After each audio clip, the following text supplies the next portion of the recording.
Welcome to FMA Talk. I'm your host, Datu Tim, and this is my co-host. PG Ty's here. Hey, so how's everyone doing today? So it's fun watching people log in when we start the show. I hit the live button, all of a sudden there's like 2 or 3 people already on waiting for what we're doing. I'm like, that's pretty badass. So let's get in. Well, let's talk about a few things before we go today's topic. So today's topic is going to be all about everything you didn't want to know about PG Ty. But there you go. Let's talk about. Let's see what we do this weekend. So you did the fall fling, right? Yeah, the third one. We did a third time for third year, not in a row because of COVID. We've done the fall FMA gathering kind of thing, fall fling this time. For all the FMA folks in the area and not so much in the area, right? We had some people coming from far, far away. So I was there. I was one of the presenters. And as always, I enjoy being at that event. And, that's an event I really like coming and donating my time at. And for those who do events like this, I said this at the show or at the event. Here's the thing. When you go to a lot of these events, there's a lot of events that people donate their time. Now, it's my job. So if I go to an event, it's a loss leader. I go out there to be seen. There's some events I get paid at. There's some I don't. But that's my profession. Everybody else that was there, it was not their primary form of income. You had a lot of people donating time, and I'd say most of the guys don't even make money off of the martial arts. They just do it for the love of it. If they charge fees, they're trying to defer the costs of hall rentals and stuff like that. I mean, the event you did, what was the donation for the day? Optional donation of $10 a person for the whole day. All right, so $10. It got you. You fed us. Mm-hmm. I don't have it in front of me. Do you have one of the knives that you made? No, not with me. Okay, so Ty printed, 3D printed a whole bunch of knives with the event's name on it. Mm-hmm. We had a drawing, and someone won a $100 gift card for Vulpes, which happens to be one of our sponsors. And but I mean, for $10 for what 8-10 instructors or more. Actually, I made 13 instructor knives. Those were special ones for the instructors, and all of them were gone. Plus, I still had to dip into the other knives. Okay, so we probably had about 15 people teaching. Yep. For a $10 donation, got fed, and these people volunteered their time and took it away from their friends and family to come and teach at this event. So, when you go to events like this, especially something of this nature, thank all the instructors. Like I said, I don't care about me. I mean, at the end of the day, it's my profession. So it's part of what I have to do. These other guys, like I said, they all came around and did stuff. So, let's look at some of our viewers here. So, Rich Parsons, how are you doing, sir? Master Rich, how you doing? There we go. And then we have Larry Thompson. So Rich is from Flint, Michigan, north of Detroit. Yep. Durango, Colorado, Mr. Thompson. Jeremy Godet up north. The book. He was thanking for the book. Okay, yeah, no problem. He's from like Sudbury, Ontario, which is 4 hours north of Toronto, 6 hours north of me. Terrell, how you doing? He's in Maryland. Hey. And then Frank is another one of our viewers from Connecticut. Thank you. And then and a handful of our long distance viewers. I mean, really long distance. And this one, May de Leon, always is in the group of long ones, all the way from the Philippines. Magandang umaga. Yes. Yep. And then Jason, another Canadian from London, Ontario. So we get a very broad viewership, and that actually happened in the seminar. So let's think about this. So you had people from Maryland, you had people from Delaware, Virginia. Obviously, it was in Virginia.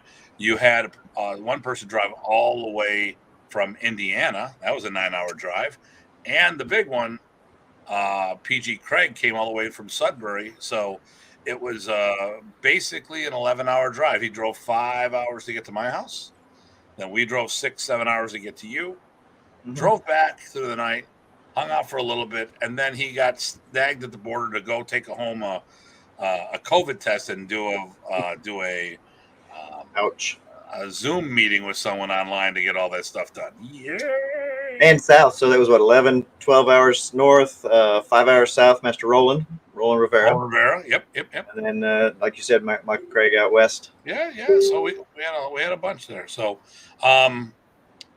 so let's get into this. So first of all, as always, please, if you haven't already, if you can go to our YouTube channel, like, subscribe, hit the notification button, and please feel free to share this wherever appropriate. And yes, Merry Christmas to you, my friend, and tell Tito Berto the same.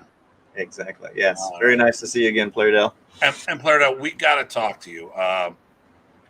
We got to talk. I'll message you after the show.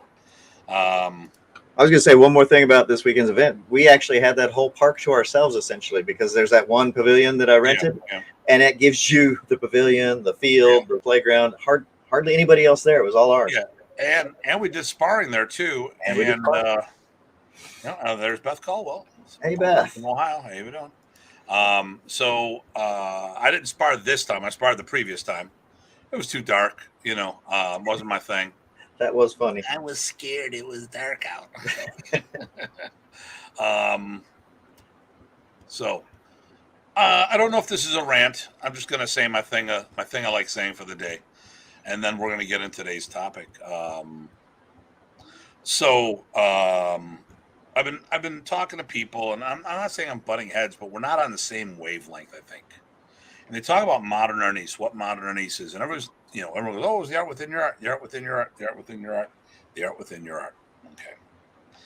And I've been trying to explain. I mean, Professor wanted to go a different route.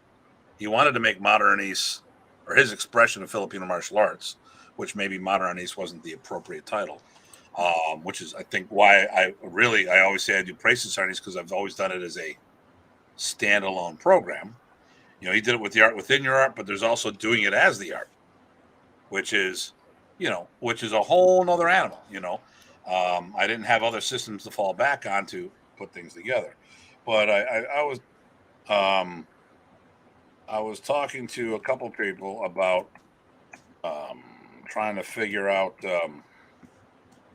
things, and I really couldn't get through to them. There was just this little communication issue. We'll say that. So I think the way I want to talk about it is in colors. I think colors are. I talked to a couple of people, and I got the equivalent of, well, we're trying to talk about arts being the same and different and all this other stuff, and say, well, I mean, how much different is it? I mean, a car is a car. And you go, yeah, I can hop behind the wheel of a car and I can execute it, but I mean, a Ferrari is not the same thing as a Prius. They're two different animals. They're not the same. And we went back and forth on some things. We talked about little airplanes because that was their field, their business, their industry. I said, well, what about a 747 and a B? So what you're saying is a 747 and a B-2 bomber is the same. Well, they both fly. And I'm like, okay, it's really not getting anywhere. And that's when we switch topics. Hello, Marshall. Hey. So my thought is, when we are, when we are mixing colors. So, look, we have colors. So here's the primary colors, right? Mm-hmm. So if modern Ernest is red and the rest are all the systems, look at the variety of colors you can make off of that. That's beautiful, isn't it? Mm-hmm. And we talk about all this different, but my question here is this: what happens when there's no more red? What do you do when red is gone? When it's no longer part of the equation? And my whole thing about modern, because everyone's trying to tell me what modern is, everyone agrees it's the art within your art. Well, if this is what you put in your art, what do you have when it's gone? And this what if your only art was modern? Well, this is it. Right, this is me. This was Tim. And this is the other stuff. We put this in here and it makes it more. Okay, and then when you have it gone, it's back to what it was, right? When we're talking new generations, someone has to represent. I don't know if I really want to about with an egg the whole jokes that people can say, not too late an egg, but the thing here is, and this is a thought. It's not necessarily a discussion, and you and I have had this discussion on a few things, and I know I can have the discussion with you because you know where I'm coming on this, and of course, Mr. Craig, PG Craig, who was the recipient of a nasal exam. He's thanks for stopping in. Nice. But when people try to say what modernese is, it comes from this, and if we don't have a person representing this, it'll never be what it was. Mm-hmm. And I don't know. There's some things I think with our upcoming break, I want to talk about a couple things. One of the shows I want to talk about in the new year is modernese compared to coma time. We had a really good conversation. I want to do some charts that can help this because I want to go. You and I can have some talks, and I can make the charts that you did. Because I have the graphic programs. Unless you want to do them yourself, and then we can put slides up and stuff. They'll look like stick figures if I do them. Well, I'm going to use Canva because there you go. Mine wouldn't look much different. Wow, your stuff looks great, Tim. That's because I use software that knows what it's doing.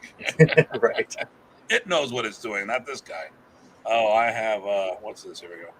Jeremy. What's he got there? He says he's kickboxing, but technically modernese versus arnese is the only art he ever committed to. Okay, that's good. Right. But if we're talking future generations of people, will the hybrid programs, for lack of a better term, and not being not trying to cause problems with this, will they still be able to get there? I mean, when Paulo was on the show with us and we talked about, are you concepts or techniques or evolution, or are you like this? I go, my thought was utilizing the initial formulas. You can still evolve. You still have to have that fundamental, Bruce Lee was an amazing person. But actually, I don't know. He's an interesting person. He died before he could have been. I think he was ahead of his time, not necessarily all that in a bag of chips. I think there's probably athletes today that can outperform what he was, because part of the problem is we couldn't. Thanks, Bill. We couldn't capture him on video because the technology wasn't what it is today. So it's kind of, you got to compare apples to apples, And so when I saw some old footage that there was frames missing because he was so fast, maybe it's because the technology wasn't where it was to properly catch it, So could there be athletes better than him today? I would have to believe so, because we're talking athleticism, and look how far sports athletes have evolved. But I think the thing here is that people forget is, Bruce did this, that, and the other thing. I think the only thing that he did, I don't know if he ever even did anything original, because all of his concepts were borrowed from other systems. The 5 methodology of fighting, single direct attack by drawing. That's all fencing, And savant. And there you go. And there's a whole bunch of things put in there. But the big thing here is that he came from a fundamental and got to evolve from there. He came from foundational art. Well, he did. He did the work. He did the work, and that's another thing that we talk about. And most of the problems I have boil down to that right there. Yep. If you didn't do the work, and a lot of people in many martial arts don't do the work, but expect to get the rewards thereof. So, yep. All right. Let me see here. So, who beat a Datu? I don't know. This guy. There we go. There we go. Good job. And what's up, cool cats? Must be on the wrong show. Yeah, I don't know. So, okay. So, first of all, before we go, I want to thank our sponsors, which are the Modernese University, Vulpes Training Blades. And I also want to talk about our feature event, which is going to be the 65th anniversary of Modernese. 65. That'll be May here in Buffalo. We have other events. I think we finished the rest for the year, right? We're done. I think that's right. Yep. I think we're done. Hoo-ah! Starts pretty hard, fast and heavy too next year. Yeah, January 8th. I got stuff. We got the immersion camp for those who are getting ready for the black belt test for the Buffalo camp and stuff like that. So, all right. So today's show is all about my co-host, the famous Dr. Punong Guro Sifu Sensei. There's got to be a few other titles in there I can throw out there. Oh, that's way too. I gotta get a partial. Just put it on your eyeball. Yeah, I just need to. 78 will do. Okay, the Punong Guro, the man amongst men, and that is Tye Botting. Oh, what we got here? If it's 65 years old, it draws Social Security. I hope so. We need all that. It needs all the financial help we can get there. And back home, love you, man. Okay, so I've known you for a while.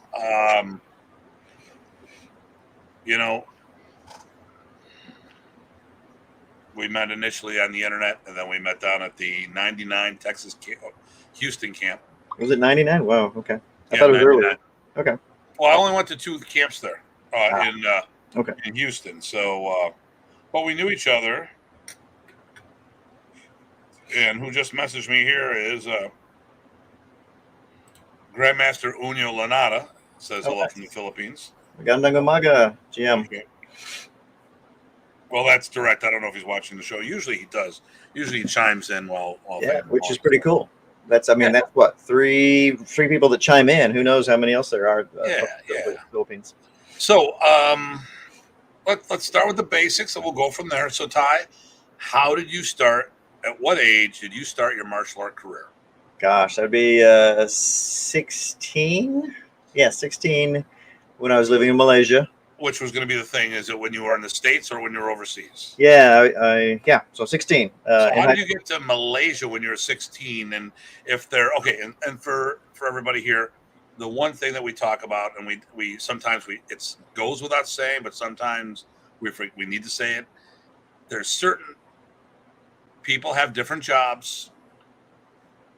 Sometimes we're not able to give us all the answers at the right time.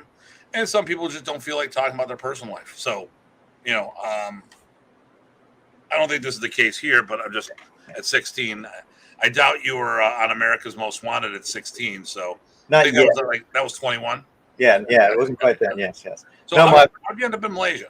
So my father was working for Shell Oil, and we were living in London before that. And I'd always loved martial arts and stuff. I got an old picture of me in California. So this is, a couple, maybe 12 or so, doing a sidekick in the yard, teaching myself. But no, I always loved it. But I lived in London. My dad got transferred to take an opportunity with Royal Dutch Shell in Malaysia. And he goes to us and he goes, "Hey, how'd you guys like to move to Malaysia?" I'm like, what's a Malaysia? So they actually had us studying Malay, and before I knew it, I was living in Malaysia, and I really liked living there. It was a lot of fun. I wanted to study Bersilat, which is a local martial art, but they wouldn't teach non-Muslims at the time, which is fine. But I did find a kung fu instructor, so that's how I started in Malaysia with a kung fu Southern Shaolin style Hungar mixture. Cool. Now, how long were you in Malaysia? 3 years. So the first 3 years. You were 19. No, first 3 years of high school. So I didn't start until I was already there a little while. Oh, okay. All right. Yeah. So I was only my last year is when I started. Okay, cool. And then where did that take you? So let's see. After that, got transferred back to Houston, which is where we came from before we went to, or north of Houston, before we went to London, and continued on with Kung Fu in North Houston, Spring area, for those in Spring, Texas. Hey, Wong's martial arts. So that he was Sifu Wong at the time. Now it's Grandmaster Wong. I'm still with him. Doing Northern Shaolin, Northern Praying Mantis Kung Fu. So that was in 80. 83 in January, 83 when I started with him. Nice. And of course, now that I got people chiming in, Nice. I already talked to Jim Papa about. And remember, you guys can send in questions because Tim knows some of this stuff, but he actually doesn't know some of it too. So this will be interesting, hopefully. So, now were you born in Texas? No, I was born in Anacortes, Washington State. Okay. So, how often did your family move? Probably on average every 3 years, something like that. So, when do you think you wanted to do martial arts? How young were you when you know? I think it was around 12 when we were living in Huntington Beach, California. Okay, cool. All right. So let's think. We got into there. So you're 18 when you was your last year in Malaysia. Moved to 17. Or 17. Right. Moved to Houston or Spring, Texas. Well, I was in Kingwood, but you're in Texas, and then you hooked up with Sifu Wong, right? And who's now Grandmaster GM Wong. So when did you get involved with modern arnis? So that was cool. So we have to fast forward ahead another 10 years or so. Meantime, actually, good. I will get to that. In the meantime, though, actually, maybe now's the right time to do that. Let's do this. So let's segue. So who inspired you to start martial arts? Well, Master Swinney. It would have been you, but I didn't know you at the time. So So what happened is I was like a lot of kids. I saw movies, right, for one thing. And the other thing I saw was people doing skilled athletics, right? They could control their bodies. They could do all sorts of cool things. So I didn't really want to do it to fight. I wanted to do it to be able to do cool things. That's how it started me. Now it's, of course, very important to me that it works. Okay. So let me segue. Let's go in a different direction because it's a different... Can talk about body and control. You were also a power lifter, right? Well, that's okay. So you're gonna say when all this stuff, because if we're talking about that, you're looking at for the athleticism and the physical attributes of martial arts, not the defensive martial art athletes. Was this because of your bodybuilding? Powerlifting? And did your powerlifting come before, after, blah blah blah? How did that all fall into the big equation? That's actually, so I think that's a good question because I actually think I lucked out by getting it an opposite order than what you're talking about. So what I did is I did martial arts for probably 10 years before I started lifting. So I had to, and I was a small, skinny, thin, weak guy, kind of like now. And you saw the pictures. And so I had to do the Kung Fu right in order for it to work, right? I had to make sure that every technique was right. So what I had was 10 years of training in that before I started lifting, and incidentally, before I started arnis. But powerlifting I got into because it was sort of a joke. My wife at the time was pregnant, and while she gained weight, I figured I would lift and try to, put on some more mass as well. And the joke was I would keep up with her. But I got bit by the iron bug, and I started powerlifting and competing and things like that. And it's been a lot of fun. So what happens now is, while I still use the good body mechanics, positioning, that kind of stuff I learned from martial arts, I also have the external strength and the mass that I can add to that, but I don't depend on it, which is cool. But in the meantime, in there, that would sort of influence this is, before getting to arnis, one of the requirements of my Kung Fu is to take up Tai Chi, internal martial art, basically hitting with the hardest thing you can with earth, right, through your body structure, in the most efficient manner possible. So cue forward, right? And so Kung Fu, Tai Chi, powerlifting, and arnis, sort of in that order, although powerlifting and arnis happened around the same time. Okay. So,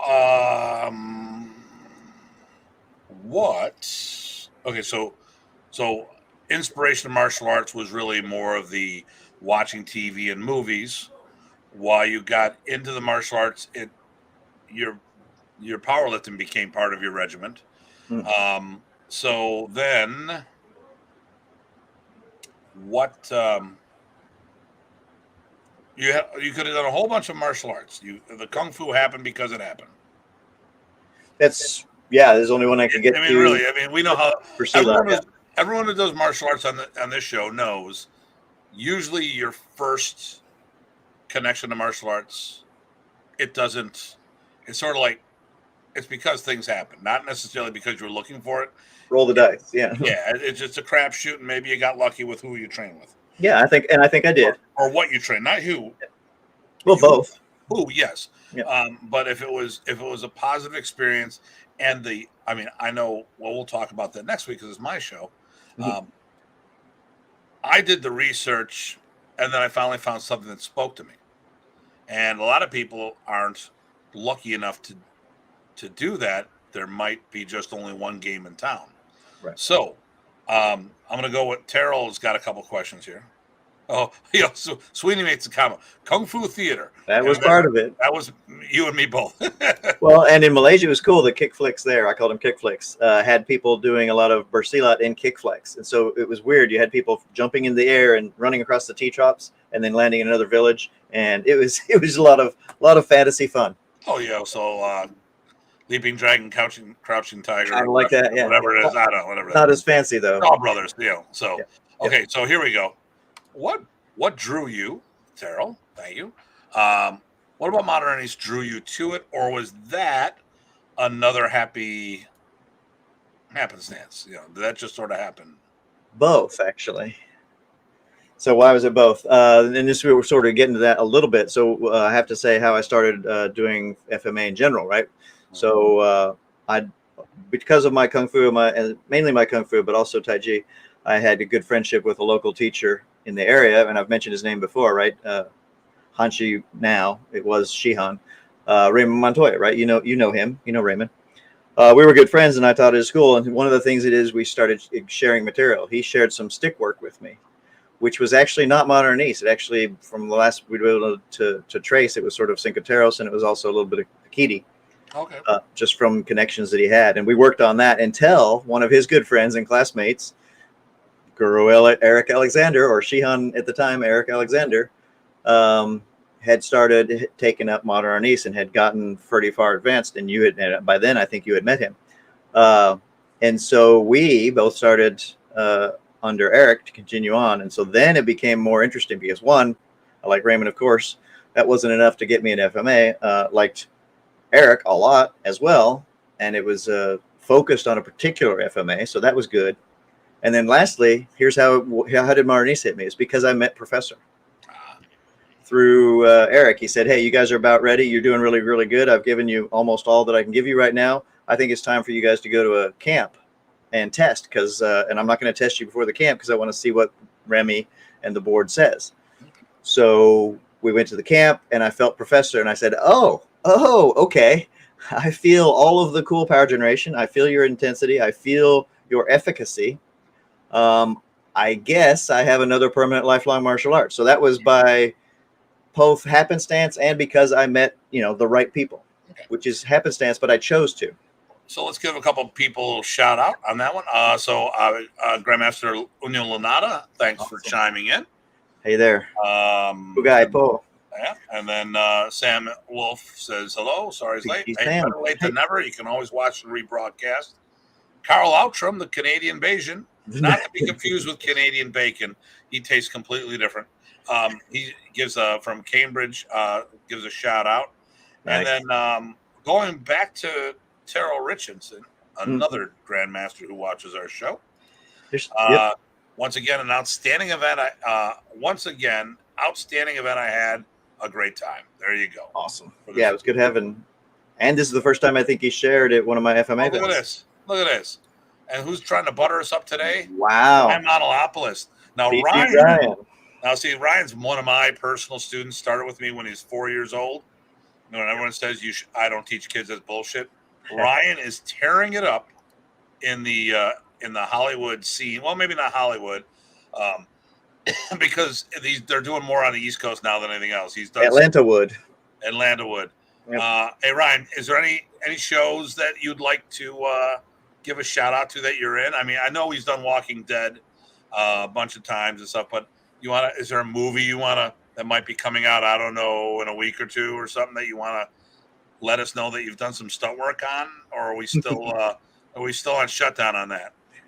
We'll see what he says on that.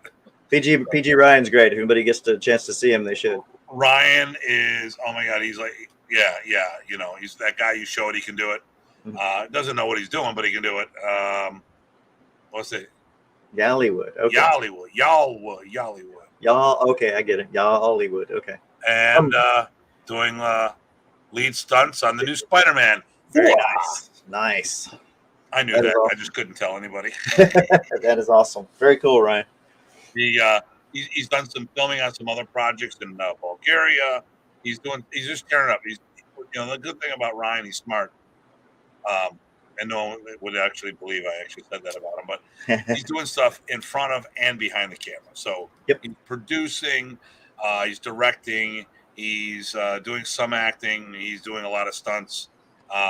Smart guy. And he created, wait for it, the on-camera combatives program, taking modern arnis and applying it to the movie industry. And it's been tearing it up.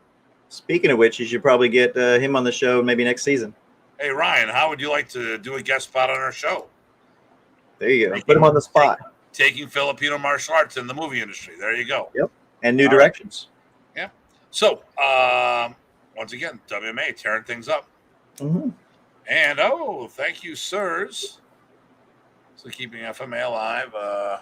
More to share soon. Grateful for your knowledge I've gotten from you over the years. Well, you're welcome. And okay, let's do it. Yeah. Okay. There we go. We're going to have our first infamous person in the movie industry. Infamous, though. You know. Okay. So, how many Filipino systems do you think you've been exposed to? Exposed to? Oh gosh, couple handfuls. Well, and to what level? Well, like participating in. Okay, we're not talking about what you've learned. I don't want the hell with what you learned.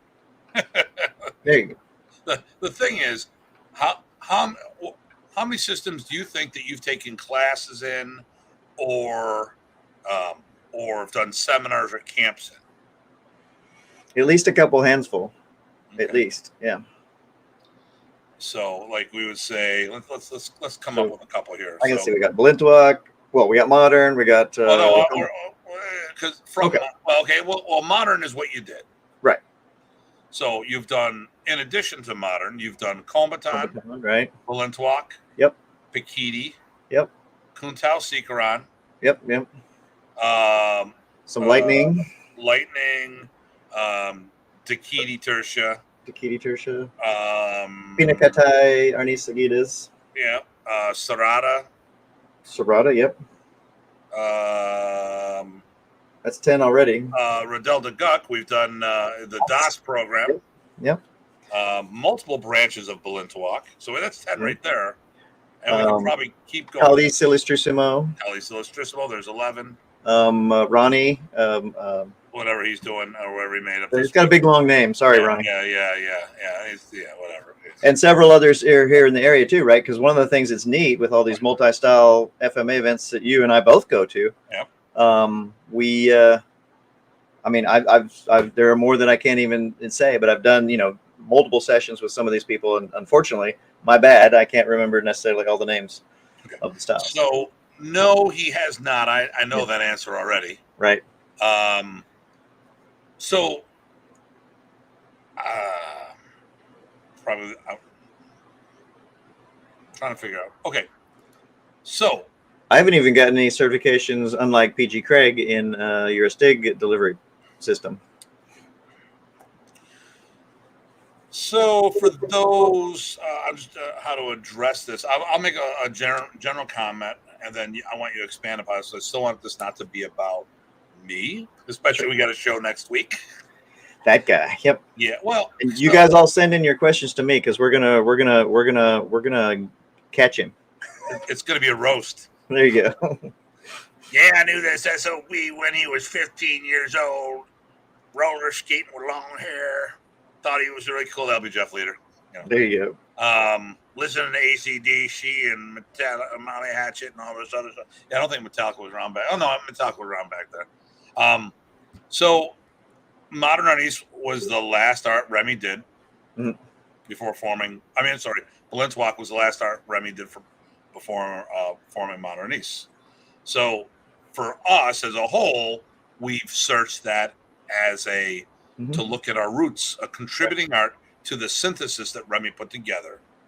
But I mean, if you want, you could say, well, I mean, I was just thinking about the types of Balintawak. At least 5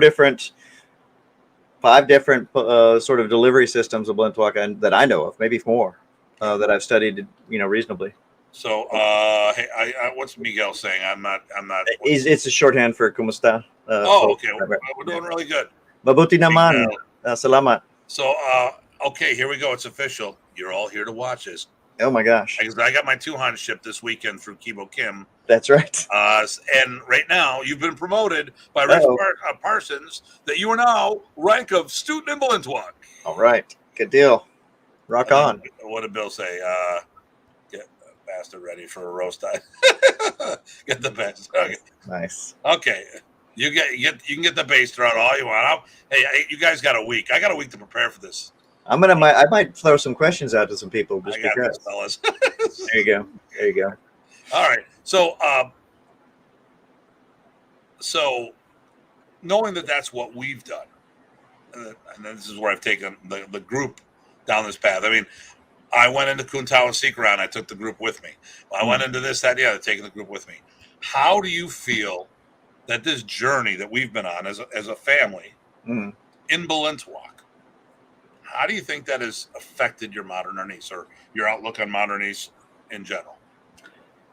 So I appreciate it. One of the things is so I'll actually bring it back to my other martial arts training and just to expose what I'm trying to get at. I am big about looking at roots. I am big about trying to understand material. That's part of my own look at doing the work, right? So even with my Mantis and my Hungar, I've actually looked into Southern Shaolin. I've looked into Wing Chun. I've looked into Shantung Shaolin, Bagua, Taiji, Chen Style Taiji, right? All of these pieces, and they fit. And I've also trained with Okinawan martial artists. I'll train with anybody because it gives me another way of looking at my own material, plus some study, as our good friend of ours, right? Jack Latour likes to look at how people teach. So you get that. You get to see how people look at their own things. And that's about 3 or 4 different perspectives of things that you can apply to what you do in terms of roots material, in terms of presentation and teaching and things like that. So as far as the Modern Arnis, it's the same thing. Remy, we know he studied lots of different things. And particularly interesting to me was all the Balintawak piece. So now being able to look at, handsfuls of different types of Balintawak that go into feeding what Remy did and made his own expression and his own art, right, that we're trying to continue on, is priceless to me. So hopefully that gives the answers your question. But I think it's awesome. That's the short answer. So now, and it's actually when the questions about Balintawak came up, it got me off the topic, the question I was going to ask you. So, because here I've got to, okay, listen, I'm a martial arts snob. We all know this. I like what I do first, but I appreciate all the arts out there, all the arts. I might be snobby. I might be that kind of snob, but I appreciate all of the martial arts there, even Tai Chi and Aikido. I'll do that when I retire. And this weekend I was busted on the listen, anyone who's at the event this weekend, I was making those jokes about Jeet Kune Do. They weren't there. That's why I made fun of them. That's right. But at the end of the day, I got a lot of respect for all the arts, and I wasn't dissing anybody. I was just making a joke. But the thing here is, I think they all have something good to bring to the table. I learned from arts that I don't even particularly want to do or like. I still learn from them. So we've mentioned 10 arts, and with Balintawak, multiple branches from the main tree. That's right. When you do other Filipino martial arts, do you think being a Modern Arnis practitioner or a student of Remy Prasis and his teachings, do you feel that was a plus or a detriment? In what sense? When I train with other artists, you think it was a plus, or are Well, you do you talking think your about? modern Ernest training was? I'm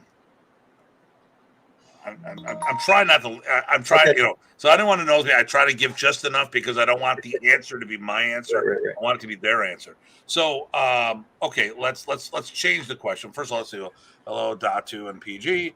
Would love to hear more about praying mantis training. What do you think about training praying mantis? And can you give someone who does the training? Okay, so I will get to. I will get to that. okay, it's kung fu, so it's bullshit. So, anyways, Magical though. It's magical. magical bullshit. Yeah. That's only because I'm friends with Master Ken from Ameridote, not the other Very one. good. And I have to channel him every now and then. So here we go. When you go to these other Filipino martial arts seminars and they start busting all this stuff out, are you able to follow that? Usually pretty easily. Yeah. Okay. Now, besides maybe with the exception of maybe a very chaotic instructor, Mhm. because that could happen. It has happened. Yes. Has there really been anything that you felt that you couldn't follow? And maybe there was a linguistics problem or a teaching problem, but when it came to material, you didn't feel that you were challenged at all? No, I mean the only one that got me off guard was when we were at the in Dumaguete with Jerry De La Cruz, right? So he just dove into some of his personal material and said, "Hey, follow this." So that I had to catch my ground, but there was nothing that was unobtainium, if you will. It all seemed straightforward. I just didn't know it yet. See, and now, okay, so now I'll say my piece. Mm. What I've always felt as a modernist practitioner, at least this modernist practitioner, that Remy's systemized fundamentals, concepts were so clearly laid out to follow and train the people that there really wasn't a system I couldn't do. Now, it didn't mean that I knew what they did, but there's bits and pieces of a lot of arts in there. And there's a lot of, like, I've done things, I remember the first time I met Kevin Seaman, did a Jeet Kune Do seminar. I was so geeked up. I was what was it? It was 88 when I got my black belt. So 88, 18 was 83, 5. So I was 23 years old, geeked up. I'm still a child, for all intents and purposes. Went to my first Jeet Kune Do seminar. I couldn't sleep the night before. I literally kept waking up and just, my grandparents, I was living with my grandparents at the time. So I just played television and music all night long and hooked up with my friend. We went to the seminar. I was brain dead. I just fatigued. He's doing sombrada drill, which I didn't realize it was sombrada drill, but he's doing a weird count and all this other stuff. And I was able to follow everything verbatim. Like, dude, I have no clue what I'm doing. He's like, you're doing a phenomenal job. Well, maybe it's that aha moment where your brain is just started to think and just goes Right. in whatever. But time and time again, I've had my students go to other FMA seminars and think, wow, there hasn't been a thing I haven't learned that I can't reference my modern arnis one way or another. How do you feel about that? No, I think it gave it because of the synthesis that you did, and like you said, the presentation of the concepts. You had an anchor point for almost at least the things that I've come across have not been out of reach. They've been attainable pretty readily, which is nice. I wouldn't say I mastered everything that everybody showed me right away. I would never say that, but what I would say is I was able to benefit from things very quickly and easily. Yeah, I mean, I've always felt that I could follow pretty much anything on the floor. Yep. And I was wondering if you had a similar experience. Yeah, but I'm going to also bring it back a little bit to the kung fu. So since we do work weapons and a lot of drills and two-man stuff, and we get exposed to some weird things, that I think helped as well. Okay. Yeah. So, but I'll get to that more with Nathan's question. But anyway, go on. Yeah. So I mean, just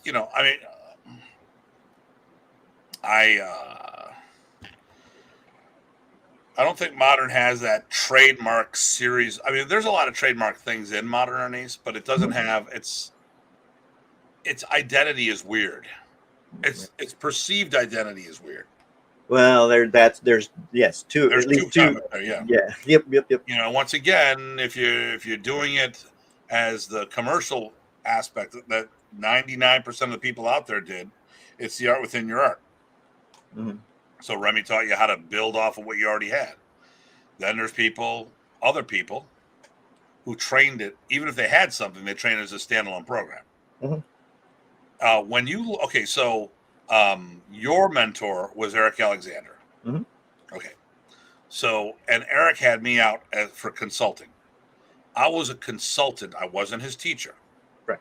Matter of fact, in our organization, I don't have a student-teacher relationship with you automatically because you're a member of the group, and I consider us as peers. Am I a person that you pick my brain for what I'm doing, but showing you techniques to me doesn't make you my student. It's just sharing. So when we talk about this, your initial instructor again was Eric, correct? Right. And I think what he did was one of the greatest gifts a person can do. What did he do for you? And I think I'll tell you. Well, so what did he do for me? One, he gave me everything he possibly could, no holds barred, whatever I was ready for, and even more to work on. And then said, "Hey, get Remy to look at you." And then he eventually. Well, then once he was too far away to get it to further, he said, "Well, I don't know if he asked or if he told us. I don't know if he told me and Raymond or if he asked Remy. I think probably a combination of both. But anyway, turned us over to Remy. Said, "Look, you work directly with Remy because he's the one that'll get you further on," which was awesome. He turned us over, and Remy hit the ground running with it like it was natural, which was a huge honor for me. What a gift! Here you go, a world-class martial artist. Eric is a world-class martial artist, and certainly Remy. Martial artist, right? If anybody ever fought Eric, you will remember him to this day. And lo and behold, no ego, no nothing. No. He passes you up to Remy. In fact, speaking of the ego, he had been out for a few years when I saw him later on down the years. We still overlapped a fair bit at camps and things like that. And then he took a break, and I saw him a couple years after being out. And that was after Remy had shared a bunch of Tapi with us. So I got to give back and share with my teacher, Eric, a day or two full of solid catching him up on some stuff that he missed. And that again was a huge honor. How often do you get to give back to your teacher directly? There we go. And how often is your teacher humble enough, right, and secure enough not to perceive it for anything more than it was? Well, the only time I'd ever seen that was in a kung fu movie once. There we go. Here we go. Jeremy, so you're saying modernity speaks the language of many FMAs. Well, I mean, if anyone did okay, so here's and of course this weekend, a friend of ours, you guys are doing karate, you guys are doing karate, you guys are doing karate. I go, no, that's the other group that does modern. He's not this group, but that's right. But we've got karate-sized form, so he's not too far off. But he's another FMA snob that also learns to, appreciates all of the arts as well, even though he loves what he does, which is great. You should love what you do. Well, and that's it. You don't have to like what everyone else is doing, but you should show that. Like for me, okay, modern is my favorite. Mm-hmm. But I would rather have someone do FMA than karate or taekwondo. And there's nothing, but then I'd rather have them do karate or taekwondo than no martial arts at all. Yep. So it's not a scorched earth policy where if I can't have you, nobody can. Right. Well, you know what I always say, right? Well, there's somebody saying. Is it the best martial arts the one you do? There you go. That's it. You got it. I have programmed you well. Mind control. That's right. The best everything is the one you do. That's it. So yeah. So for Ty, he's going to sit there. What's the best car you have? The one you have. What's the best diet you're on? The one you're on. The one you're going to do. If you don't do it, it's not worth anything. Yeah. What's the best workout? The one you do. So once again, as always, we have to do the work. Yep. My goal is to send someone to one of our members. And then if not, I'll send it to another modernities group if it's close. I've seen you send people to people that you and the people don't get along, but it's not about that. Well, listen, Remy brought a lot of people together that we just don't like each other. Yeah. And that's fine. And we don't have to like each other. We were there for Remy, not each other.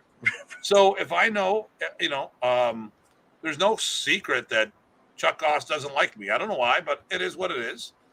But I had students that were training in a school because it was convenient. And he goes, well, I don't know. I go, hey, listen, don't worry about it. Just do it. Yeah. And listen, and you don't it got to the point though. It was like, listen, just don't tell him you're coming to see me. Don't tell him you're stopping to say hello. Because at the end of the day, I get it, and not everyone else does. We are customer service facilitators. People come to us, they pay for lessons and knowledge. We give it to them. If we don't, they go elsewhere. That's where being a professional really matters. If because people get tired of some stuff and they might go elsewhere. You pay for it one way or another. Back in the day, we used to sweep the dojo. There you go. I know a judo guy I met, a judo jiu-jitsu guy I taught seminars with in Rochester. And this guy has this thing. When you come to train with him, you could pay for lessons, or you can go out in the back and drag a tree forward. Like he's got logging trees. Yeah, okay. So you strap the chain to your back and you drag it to the area, which is no small thing. I'd have been like, and it's a conditioning thing, but it's also like, I don't want to drag this. You get that to me and I'll teach you. Dude, you still pay one way or another. One way or another, we always pay. And if you keep going and people aren't giving you the service, they're going to go elsewhere. Yep. So Bill, each instructor, what do you got here? Each instructor has his own flair, puts into the air. Exactly. Yep. And here we go. Jeremy, what is PG's Tye's most memorable aha moment in modern arnis? It's the one that we have a phrase. So Remy would sometimes show you things where you would go, duh. I have several of those moments where he'd show you something and you're like, why didn't I see that? Those were great. Those were gold, because a lot of times you have to develop some knowledge that people give you, but there are certain things that once it's shown to you, you're like, opens up a door, even if it's the simplest thing. But because you didn't get it before and you get it now, that was worth everything. And so one of the simplest one is going from an armbar to a single lock just by twisting your wrist, right? You just rotate from this forearm connection to rotate in, and boom, now you've got a single lock. But things like that, what are obvious duh things, Remy was gifted with. And so those are as far as aha moments, those were great, because you will never forget those, and they will always be relevant. Okay, so should I finish Nathan's questions out quickly? I don't want to blow him off. Blow Nathan off. What? No. Well, he's been watching a lot too, putting up with us, so I appreciate that. He hasn't been watching a lot lately. At least he hasn't been chiming in. What has he done for us today? what have you done for me lately? There you go. There you go. Not just the Janet Jackson song. Well, I'll just get it quickly then. How's that? Okay. Or do you have a thing you want to spark? No, it's all about me, baby. It's all about me. For the record, I should not be wearing a red top with this red background, but just it's just a floating head. Floating head. Oh, wait a minute. Can I do it? No, let's not do that. the green screen. We will come back to the Kung Fu in a minute. Okay. But I want to keep the theme on modern and aha moments. Sure. So when did Eric pass you up to professor? It was approximately somewhere around 93, 94. Okay. It wasn't like a cold cut, because but it was definitely. You started doing more there. Okay. Yep. And in Texas, you and Montoya were like the top guys for the longest time, weren't you? Before Randy Shea moved there several times in big group settings, otherwise I wouldn't say anything. Remy introduced Raymond and I two different ways. One, as his top guys in Texas, and two, if you're doing my art, you need to train with Tye and Raymond. So and this is something that I get to chime in. Yeah, and Tim. Oh, there you go. There you go. That was why I said in Texas, right? Yeah. No. I got to give someone out there something to bitch about, because how can our show be about that? No. So here's the deal. Tye and Raymond Montoya were like the two go-to people, the pioneers of modern arnis in Texas. I wouldn't say pioneers, but I would say that I think that we jumped out as far as doing the work. Yeah, you're standouts doing the work. Yep. You were giving an unofficial admin position People were pointing, and unofficial. Unofficial, yeah. People were pointing people to you. Like, if you're going to train modern down here, talk to these guys. Now, but I will say we never pushed that or emphasized it, so it could well people don't know that. This was put on you. This was not you saying anything. And then Randy Shea was the chairman of the board. So when he moved from wherever, I don't even know where he came from. I think Wisconsin, Minneapolis, something like that. He moved from there to Texas. Houston. He was the longest active student to my knowledge. Well, actually, I wouldn't even say I don't know how active he was. He kept the relationship with the professor over the years. He would at least see him at camp, because at the time that's what people would do, and would have the professor come visit him privately. Yeah.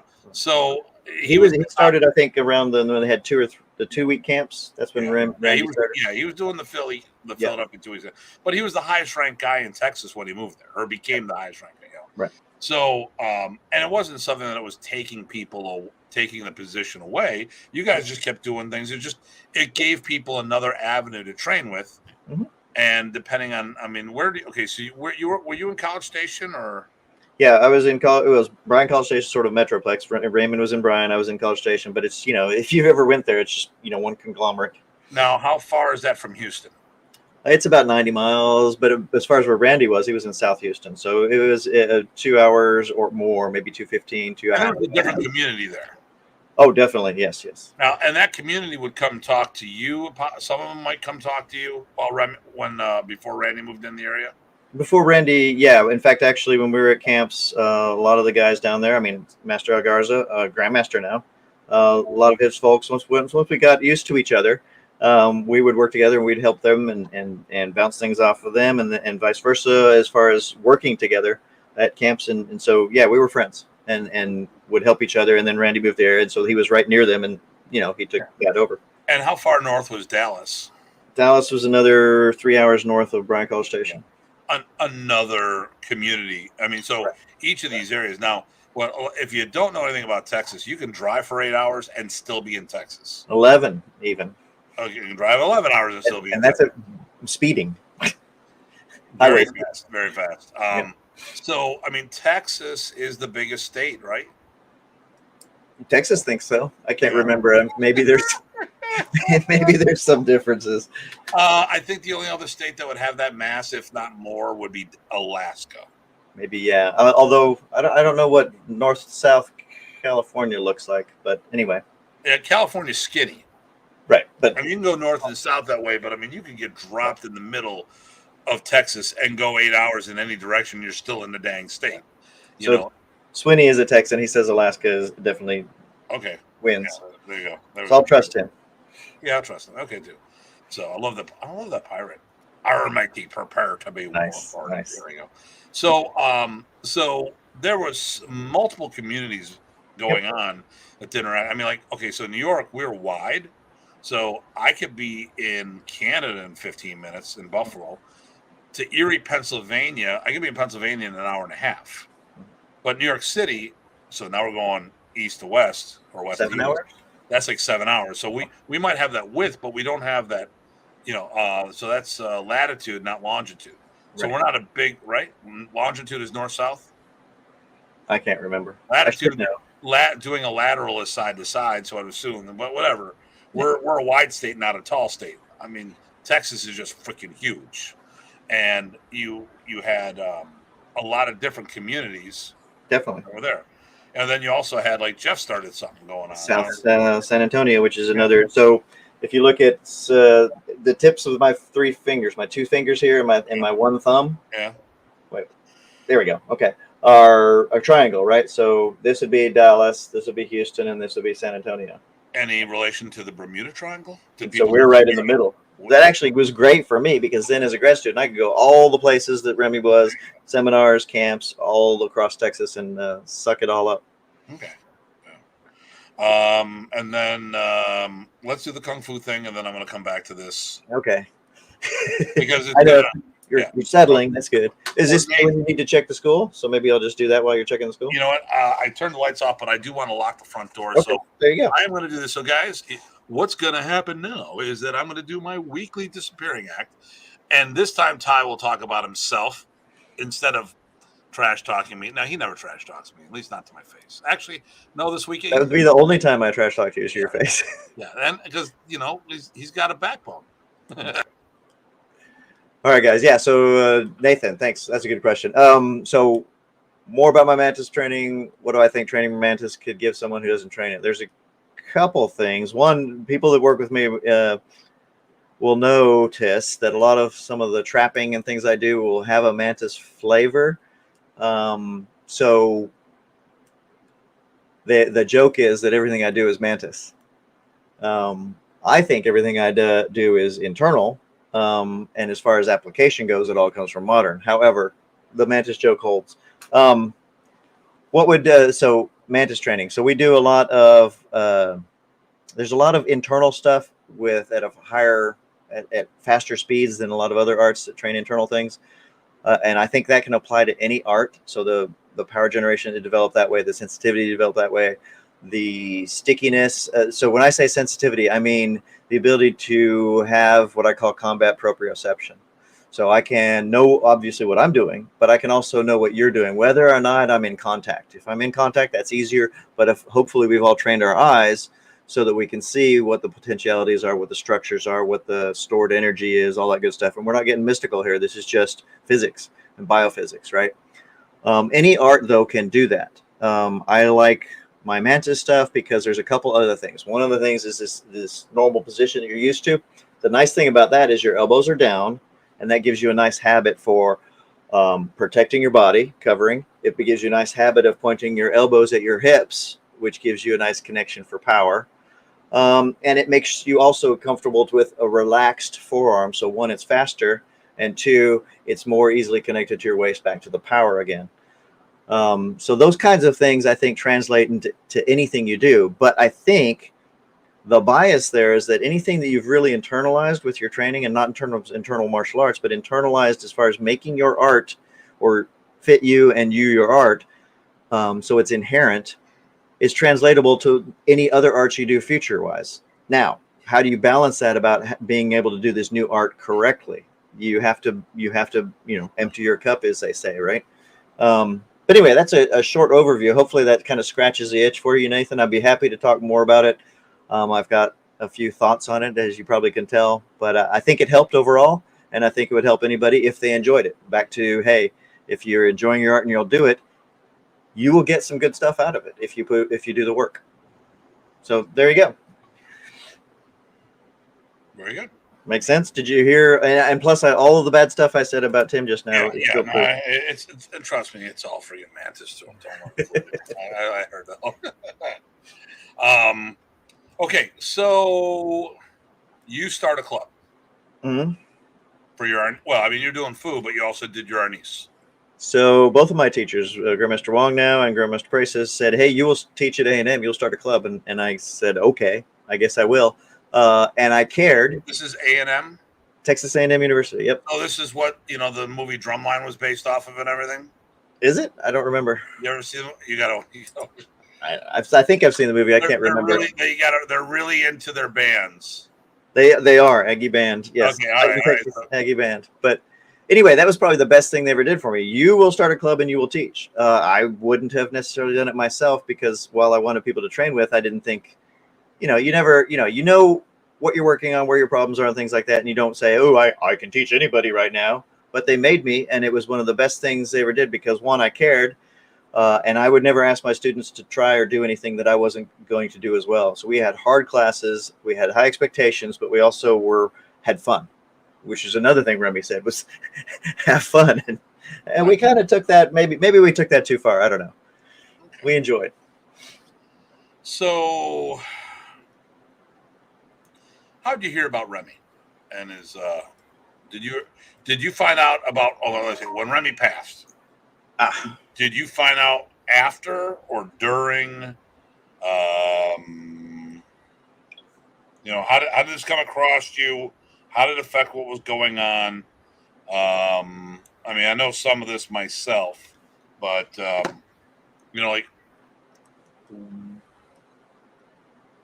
how did you find out that Remy was ill, and was it before he passed? Gotcha. I'm going to answer the question I thought I heard first, which was, how did you find about Remy? I actually knew about Remy from Inside Kung Fu before I even got exposed to FMA in general. Anyway, going forward. Well, I mean, on that one, okay, let's talk about that real quick. Sure. For those who weren't around, what kind of presence did Remy have in the martial art world? All of the magazines and ads for camps and seminars, especially camps. And that's how we found out about him, right? We didn't have the internet. We had to go follow these magazines and say, oh, when's his next camp coming? Is it nearby? Awesome. Great. Well, let me ask you this. Do you think, okay, so I already know the answer. The number one presence for martial art magazines back in the day was Bruce Lee. Yep. Yeah. What do you think that was Remy in the top 5? Might have been. I was a little skewed because I didn't follow the karate magazines. I followed the kung fu magazines. So I knew the names like Doc Fai Wong, all of those guys, Brandon Lee. Yeah. If you would have looked at the whole, and there's, I mean, I used to carry I used to collect all the magazines. Remy had this presence in all of them. He was constantly showing up. For a while, almost every month, he was in one of those magazines. Right. Article or whatnot. But even in the kung fu magazines, I would say he was in the top 10. And I know he didn't overemphasize him, but yeah, you saw him a fair bit.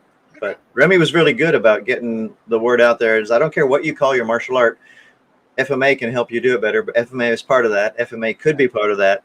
Let's go. So how did you find out about his ailment, and was it before, during, or after his passing? I found out before. I was in grad school. I toyed with the idea of going over there because he was, to me, I'm not claiming anything else. I'm not claiming that he adopted me, but I had sort of adopted him as my martial grandfather that I never had. And I felt really close to him, I'm just talking about how I felt. And so I wanted to go over there and support him. But this was very, and the next thing I know, he had passed. So we found out about these things, I think, on the internet. And so, as you know, I ran bulletin boards and I was connected on the internet a lot more than most people. Yes. Well, and to let everyone know, let's call it, we'll use generalism. Okay. He and I are both geeks. Okay. So I ran the worldwide Kung Fu discussion list, and I was on what is called Extrema Digest, which I think you were too. Okay, so he's now gone to super geek status because of running a board. So anyway, so because it was all mail list thing for the product for the most part. Yep. So back then, the majority of the people wouldn't have found out via the internet that he was sick. You would have saw it, an announcement in Inside Kung Fu or Black Belt, which would have been at least 3 months behind. Yep. And so by the time you would have found out, so Professor was, I was with him when he got diagnosed. I was the only American there. That was October of 2000. And he passed away in August of 2001. So that's right. I got my time. So I had graduated, but yes. Yeah. Okay. So he passed away within 10 months of him being diagnosed. And if you're looking at the martial art magazines, which is what everyone did back then, only 30% of Americans had computers, and martial artists usually wouldn't have been in that 30%. Right. I might have been a big portion of them, just myself. And that was dial up back then. Yep. Oh my God, slower than molasses. And that was like, if you're thinking, oh, I got 75 over 75. That's so damn slow. No.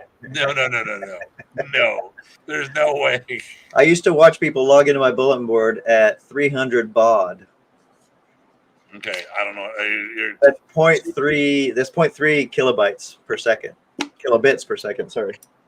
All right, you're talking super geek language. Oh, there goes my microphone. Let's bring it back up here. There you go. That's 30 characters a second. It's typing speed. Okay. There you go. How's that? Better? Okay.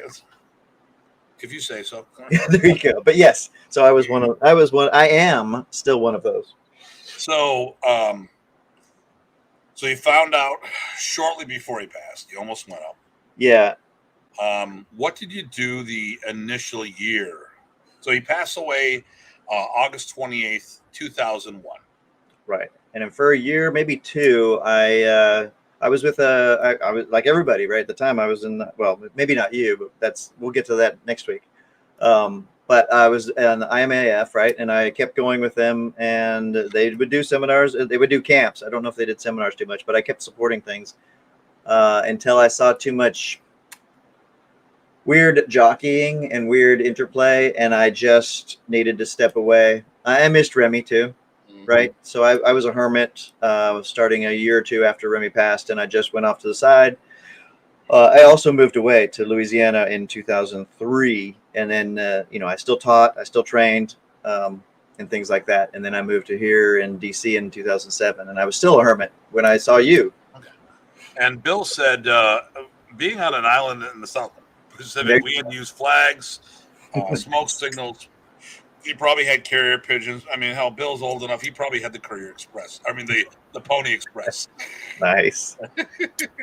Nice. Watch, Bill's only like a year or two older than me now. Hey, people solve things. People solve. And we're the same age. I think we've told people that. Yes. With this that's not golden locks, these silver fox. You beat me. What is it? It's a month and a half? No, it's a month. Something like that. Why does it have to be a competition with you? That's why I'm joking. You know why I'm joking. You know why we won't go there, but you know why I'm joking. I'm the oldest man in the room. I even beat this guy out and that guy out. That's right. That's right. Yeah, I'm like, no. Let's not carrier pigeons. There you go. Carrier pigeons. There you go. Well, in the South Pacific, wouldn't you put it on the back of dolphins and send them off that? Mermaids. Okay. Aquaman is over there somewhere, right? Isn't Atlantis out there by Guam? There you go. So, I'll take. Oh, wait. That bat. Okay. That makes a lot more. I was getting worried there, Bill. I'll take that bat. Okay. Nice. Okay. Anyway, so yeah, we were talking about Louisiana. So how long were you in Louisiana? Let's see. So I got my PhD in '99, and then I did a postdoc in Bryan College Station still until 2003. And then I was in Louisiana from 2003 till 2007, or the end of 2006. And then I've been in DC here since January 2007. Well, DC area, right? Northern Virginia. So were you teaching both arts in Louisiana? In Louisiana, I was teaching my advanced students, and I'd come back and I'd still do my weekend campouts. But what I was actively teaching at the time already was still mainly modern Arnis. Okay. As far as for general people, I've kept my Kung Fu going, but only for my advanced folks, and they continue their stuff going on. But in general, yes, modern Arnis the whole time. So, so you have a limited amount of time to teach person. Right. Well, I got a job and a family, and I used to ride motorcycles way too much. What do you teach them first? What do I teach them? Well, no, let me rephrase. As we're talking about right here, you say that for your advanced students. So, right. Could this be another advantage of modern East that is the reason why and Bill said he is the oldest man in the room. So that's okay. I mean, come on, Bill. You partied with Moses. I'm not. There you go. Mine was Ben Franklin. So, but is one of the reasons why. Okay, so food's got a lot of stuff going on. Right. Depending on the food. Right. Okay. So when I was teaching Kung Fu, I was teaching 6 days a week plus 1 day of review. That was 2-hour sessions every session. And I had to do that because, one, I'm a picky bastard. Mm-hmm. And two, there's just, like you said, there's a lot of stuff going on. And you have to make it right before it works. Whereas with one of the ways I characterize our modern East is that it works. And the more it works, the more right it is. But it works really easily. So I enjoy that part. If I have a weird schedule, I can just teach some Arnis and hit the ground running with people. Hello, the big. The Chinese to make ground better. Nice. And there we go. So the cool thing about, and do you feel okay? So the cool and thing it fits the seminar format really well. Partly because, of course, I stole everything that teaching methods from Remy. We've talked about how he taught before. Can't steal what he gave us. No, but I mean, you use that, and he gave us so many tools to teach and hit the ground running with some basics instantly to get people to glom on. Only if you did your work. But I mean, and paid attention and noticed things and all those stuff. Okay, So, oh, well, that's another good question. Here we go. So, Yeah. So an advantage of teaching modern specifically Mhm. is that it's not as involved to get a decent to see decent results. Yeah, I Okay. think so. Yeah. Well, like, okay, listen, like Aikido, everyone busts Aikido's chop or Aikido, however you want to pronounce it. They all bust their chops. I don't think that that's an art that's good at the beginning. Mm. I mean, some arts you can get. I think they all could be lifetime arts, Mhm. but I think some arts need to be a lifetime art. Mhm. And I think if you do something who does Aikido, if you put hands on them, if you grab them and do the hard work for them, Mhm. you're going to be in a world of pain Mhm. because they know what to do when someone grabs them. Mhm. But I don't think they get good at bridging the gap for a long time. So I think some arts, and I think Aikido is one of them. And I've done a little. I think you step forward before you get to move backwards. I mean, you step backwards before you move forward. Kung I Fu think is another one. Yeah, and internal arts are especially that way because you have to relearn how to move. okay, and breathe and all that other Yep. stuff. Yep. Now, I find the Filipino martial arts are more, in most cases, step forward, less step back and then forward. It's more forward then forward. Mm. There are some arts. I mean, like my balance walk was a little more challenging because of the ungrouped teaching platform. Mm. I'm envious of, in a good way, of the grouping methodology. Mm. I could have, if I had something like that to get the ball rolling, Mm. it'd have been something I could have done quick. It would have helped in my learning, but working the timing and more importantly, strategy and study of movement, Mm. not so much. I mean, I know Bobby's helped us a lot with that, but Yep. Yep. I think most Filipino martial arts, it's easier, it's a quicker learning progression. Yep. Um, so another push for Filipino martial. So that why you chose to teach your students Arnis first? Partly my schedule and partly how much time I had and didn't have was a big part of it. Plus, I just got bit by the bug of accessibility that way. I knew, so I've said in the past, right? I'm a greedy bastard as far as martial arts go. I know exactly what I need to work on in Kung Fu, and I can do a lot of that by myself at this point. For our niece, I need some people to put hands on and feel the techniques and make them work. The pro and con of our art. The Mm-hmm. pro is the con. I mean, there's so much stuff that's so good about Filipino martial arts, but what's wrong with it is really wrong, and Mm. that is the dependency on another living, breathing body to practice. You see that in FMA. You see that in jiu-jitsu, grappling arts. It's so hard. You are so you. If you're in that situation where you don't have that training partner, your learning capabilities change significantly at that moment. Right. Well, so that one other thing that factored into that is all my kung fu's that I've studied or the ones that I can teach, those are going to continue on regardless. For me, I don't think I'm anybody special, but I do think I'm a part of hopefully helping spread and carry forward modernese. It's very important to me because of my relationship with Professor. I was, personal relationship with the founder, and I want to carry that forward as opposed to, hey, I love my kung fu, which I do. I'm going to support actually the inheritor of my teacher. I'm not going to be that inheritor, and I'll support them, but it's a different kind of a focus. So there's that as well. So, does that mean you said that the kung fu is going to continue whether you're part of it or not? Right. Do you feel that we might have some issues in modernese as the future of it? No, we've talked. Yeah, we've talked about it. I've talked about it more than you, even before me, getting on the board, WMA. I've talked with a lot of people about being concerned about the future of the art. We don't have that next generation of obvious heir apparents, so we need that post haste. Otherwise, there's going to be a weird kind of low pressure gap at the best. Continue. Do you feel a lot of Filipino systems have the same problem that right now? It might be Gener- part. and part of this could be because of COVID. Well, generically, I think two things. I think yes, and generically, but I'm only talking generically.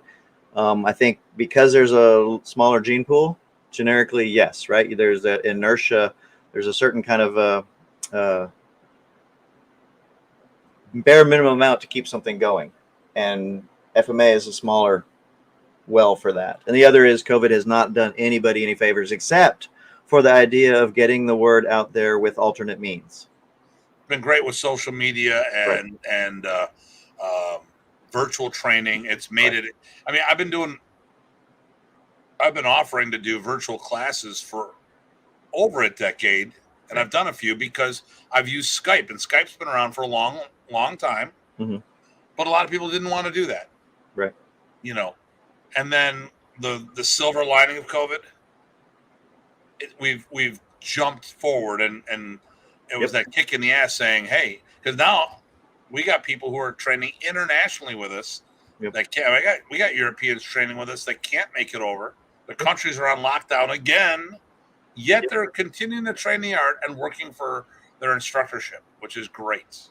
Heck, I had to finally get out there and start teaching on YouTube because, for a little while we weren't even meeting in the park, and so I wanted to keep my guys going. So that's why I started my video series, and that's gone on really well. You saw my recent announcement, right? Yeah. 3,000 students, yeah, or 3,000 subscribers, which is, well, you know me, right? That to me, that's kind of amazing because I'm not that guy. So, you move. You're in Virginia.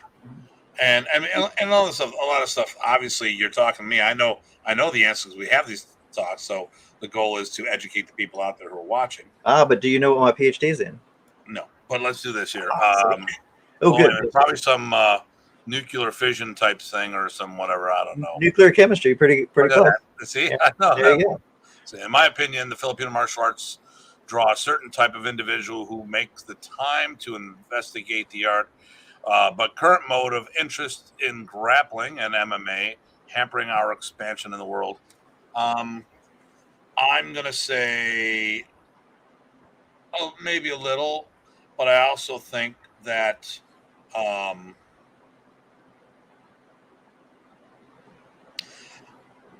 to try to keep this away from. I don't want to take this away from being about Ty because that's today's show. But I think part of that is bullshit. I think people are not doing their job properly in our industry. There's some of us, not us. There's some people out there who think that people should be training with them for the honor and all this other stuff.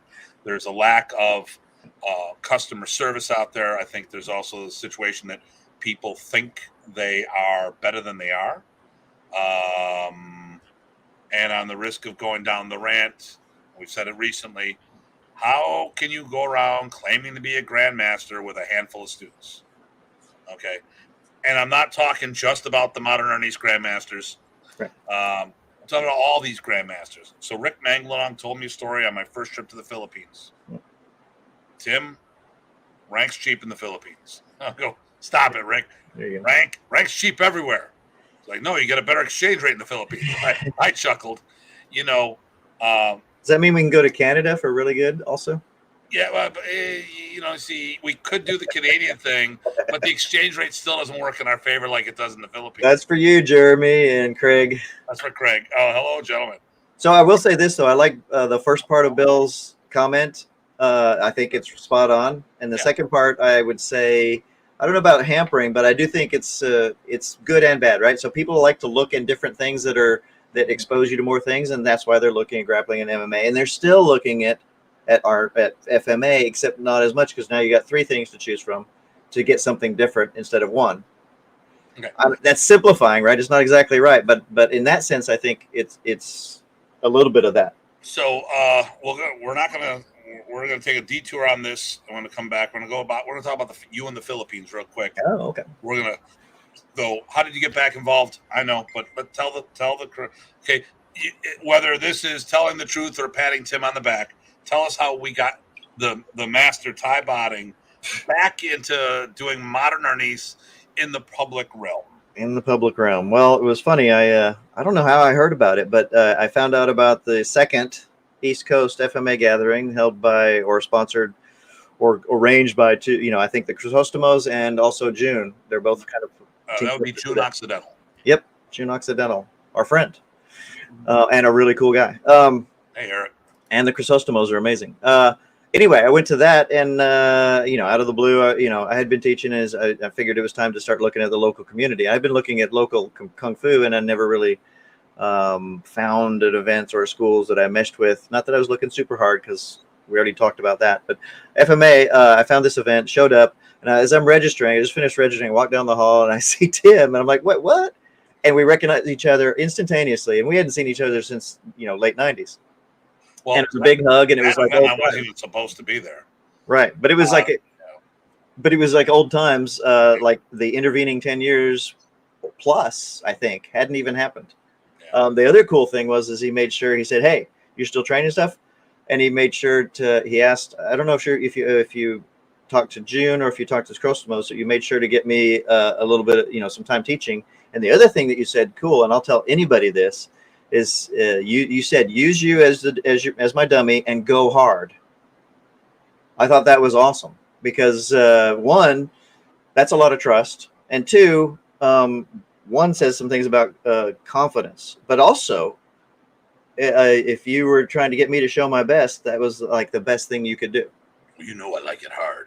There you go. But so that was great, like old times.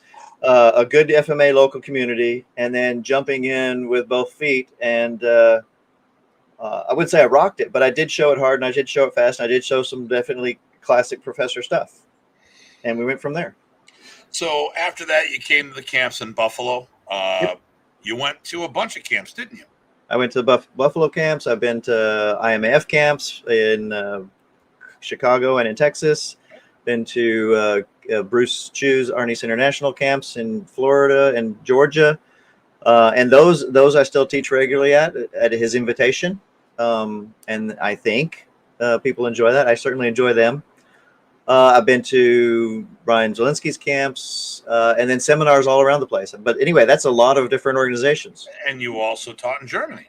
And also, right, of course, yes, can't forget that. Grandmaster Datu Dieter had kind enough to have me over there, and we had a blast. It was over a week long camp, and I shared and played with everybody. So yeah, I definitely that was a neat experience.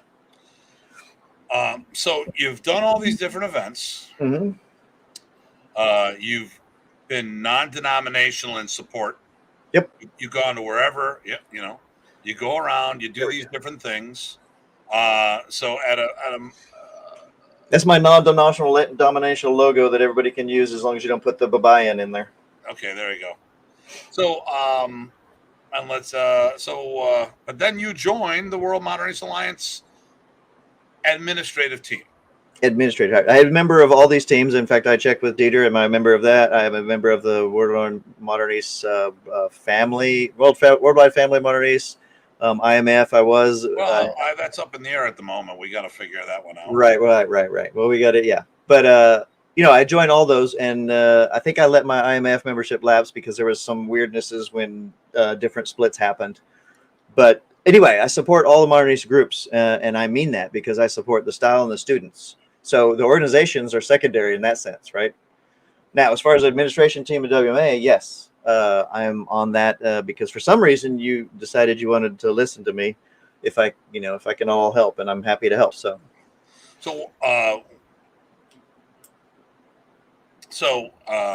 as a group, we don't tell anyone where they cannot belong. Right. They can be members of everything. They can be friends of everything. The only caveat we say is that if you're part of the administrative team, you can't have an administrative position in another modern organization or derivative thereof, because there could be a conflict of interest. Right. That's normal business practice. Right. So that being the case, why us? Well, so it's pretty simple. I mean, there's about three major things that kind of drew me to that. One, it's a combination, quantity and quality of events. Okay. So opportunities for doing what I love. The structure, I like a curriculum. I like a curriculum that makes sense, and I like a curriculum that we think through. And so if that means some changing every once in a while, that's fine, because it really is all about making the Every once in a while. delivery happen, right? And then of course I like the people, but I could say that I like people in all of the organizations. That's no problem. But that combination works for this. And as you know, I'm on the administrative team for a praying mantis organization as well, right? But that's not conflict of interest, because it's not at all. corporate art. It doesn't have anything to do with It has FMA. nothing to do. Right. You know, if unless you were to team up with the Kung Fu was going to team up with specifically another modern Arnis group, then that might run into some issues. But that's not the case.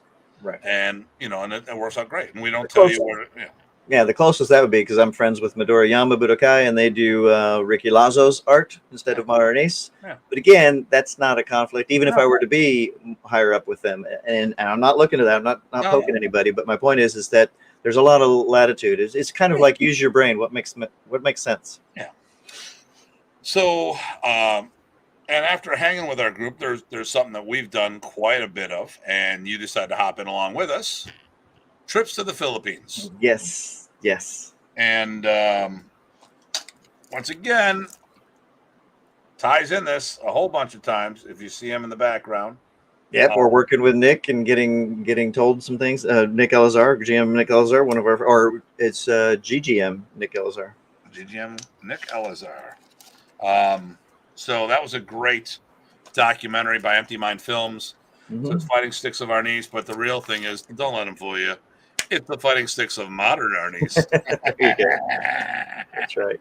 And that was basically, let's follow Tim around on his trip to the Philippines. You got to see a whole bunch of things, work with a whole bunch of different people. So I got there before you guys did, and I got a chance to talk to John Braley, who was the producer and film, cinematographer for a whole day or a half a day before you guys showed up, and it was definitely about Tim was doing this, and I asked if I can follow him around. I said that's pretty cool.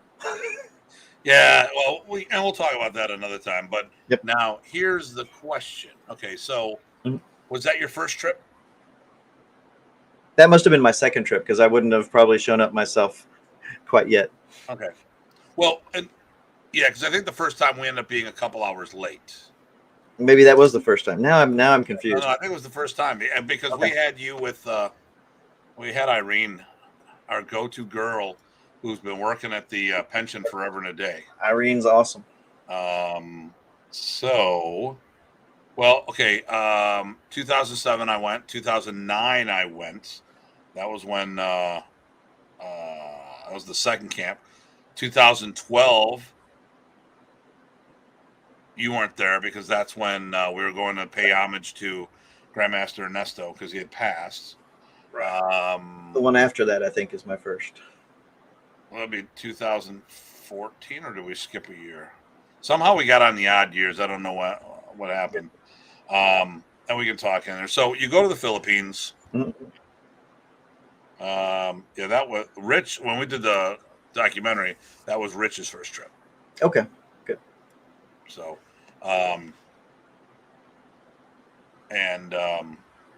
so you go to the Philippines. We tested you. No, you know what? I think that was the first one, because I think we tested you there.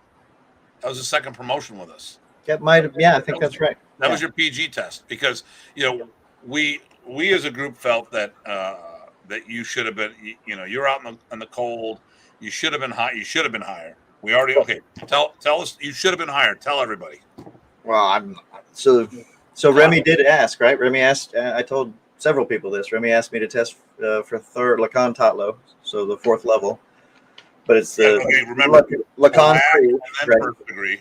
That's how I went up, and black was a full one. So I was full Lacan, then Lacan Isa, then Lacan Delawa. So Lacan was in 95. I believe I got pretty fast going, partly because of the great background Eric did. But anyway, I got eventually Delawa in 97. And then in 90, 9 and 2000, he asked me several times to test for Lacan Tatlo, and I didn't want to because I have this, well, you can't see the scar, but 2 wrist surgeries, and I didn't want to half-ass it. So if Remy tells you to test, in my mind, for all intents and purposes, you're there even if you're not there, right? I didn't claim it, but I'm just saying that's what it meant. It may not have been the performance that you wanted. Right. Oh, I would have passed, yeah. But if he sits there, you should test. What he's saying is he wants you to be a black belt, or it's over and done with. You are a black belt. Right. You just need to do the formality of getting on the floor. Right. So, so you're with us. We promote you to an APOT at the one camp in Buffalo. Mm. And then we decide, all right, your PG test is going to be in the Philippines. Which, right, that was cool. In Hinugaran, on the beach at Hinugaran. Remy's hometown, yep. On the beach where Remy was brought up. Yep. What better place for a promotion? That was awesome. And Rich was there. And Craig was there. Yep.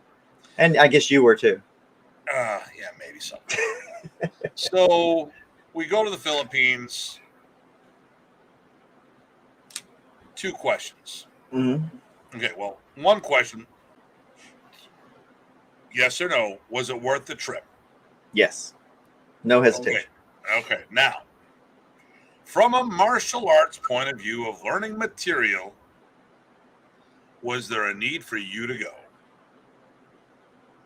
No, don't worry, there's another question with this. On the exposure side, I think it was good. I think that need was there. As far as the material, as far as learning Remy's art, that's a different question, and I'd like to explore that later. But as far as exposure and development from cultural exposure and roots and things like that, I think it was good along those lines, and I still think it's good. It just material-wise, it's a different question. Okay. So, and I guess I'd have to define. Well, okay. So, we all know in the industry, people look at you funny or look at you differently after you've been to the Philippines. Some kind of validation. Yeah, part of it's probably the appearance of doing the work. For me, it was nostalgic because it was very reminiscent of Malaysia, so I was digging it. So for me, when I went to the beach, I started getting all misty-eyed, remembering Remy and and just trying to imagine him running around as a kid. Yep. And it was like when Alex Haley did Roots and found Kunta Kinte, I found Lapu Lapu, or it was actually Remy Praises. It was nice going there. 3 of those things hit me. So it was visiting Roberto, because that's family. Visiting the final resting place, because, well, obvious, right? And then the beach at Hinugaran, be training in the same general area that Remy did or lived. Yep. All right. But if you had never gone, okay, did going to the Philippines change you as a person or affect you as a person? As a person, sure. It affected me as a person, definitely.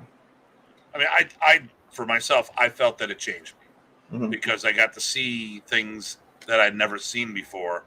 And I'm not talking martial arts. I'm talking the way people live. And I don't know if that was it like that in Malaysia. Yeah. That's why I said it was nostalgic. Yeah. So for those who haven't been, we see those Sally Jesse Struthers brothers do those UNICEF commercials. Yep. And the Philippines are definitely reminiscent of that. Yep. I thought it was all bullshit and staged. Then I went to the Philippines and I see thousands of people living in the streets, struggling. I cried my eyes out. I mean, and anytime I think I got it bad, I just think about that. I mean, the good thing was when Rick Mangalong took me on my first trip and he told me, listen, Tim, do not focus on what they don't have. They don't know what they don't have. Right. What they do have is family. So they had something there that they value that a lot of times I think we overlook here in the States. Oh, take it for granted. Yes, definitely. So when you said, so When you went to Malaysia, Mm-hmm. did you have a similar feeling that of helplessness and sadness until you got a little used to it? I mean, how did it affect you when you see it? I mean, you said that a lot of people were living in the streets. How did that affect you as a teenager? As a teenager, I mean, I noticed people struggling. I didn't know what it meant, but I did notice it. I didn't feel helpless because I was a teenager, already helpless, right? But I did feel for the people, and I did recognize that the struggles, those kinds of struggles, exist. On the other hand, I saw that people were good and people were bad everywhere, and they made the best of everything when given a chance. All right. So Bill says, I think that one involved in FMA should at least make one trip to the Philippines to experience the culture and training environment. Um, excuse me. It is most definitely an eye opener to see what the other side of the world has to offer. I would even say that in general, I think more people should travel way outside their comfort zone because it changes perspective. Americans, we are terrible travelers.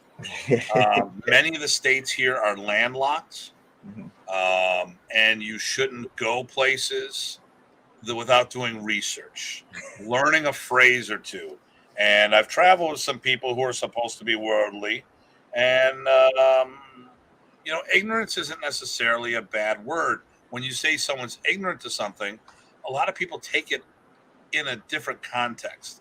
Right. Maybe people are naive. Maybe that's a better term. Naive, yeah. And let me see here. I'm looking forward to going to the Philippines with G and Bobby. Yep. GM Bobby is great to be in the Philippines with. Oh my God, he's always at. Oh my God, We had a blast. you're gonna have a blast. Make sure you have some money to stay out of jail. So, anyways, That's right. Maybe we'll get to that part of the story. I don't know. I don't want to take up all of our time. So there's a lot of fun things we could all share, and some, on either of our shows, because there's some overlap now lately. Yeah, Rich loves that. Have spare money. There you go. Don't get money changed at a street vendor. Right. Do it at the mall. We made that mistake.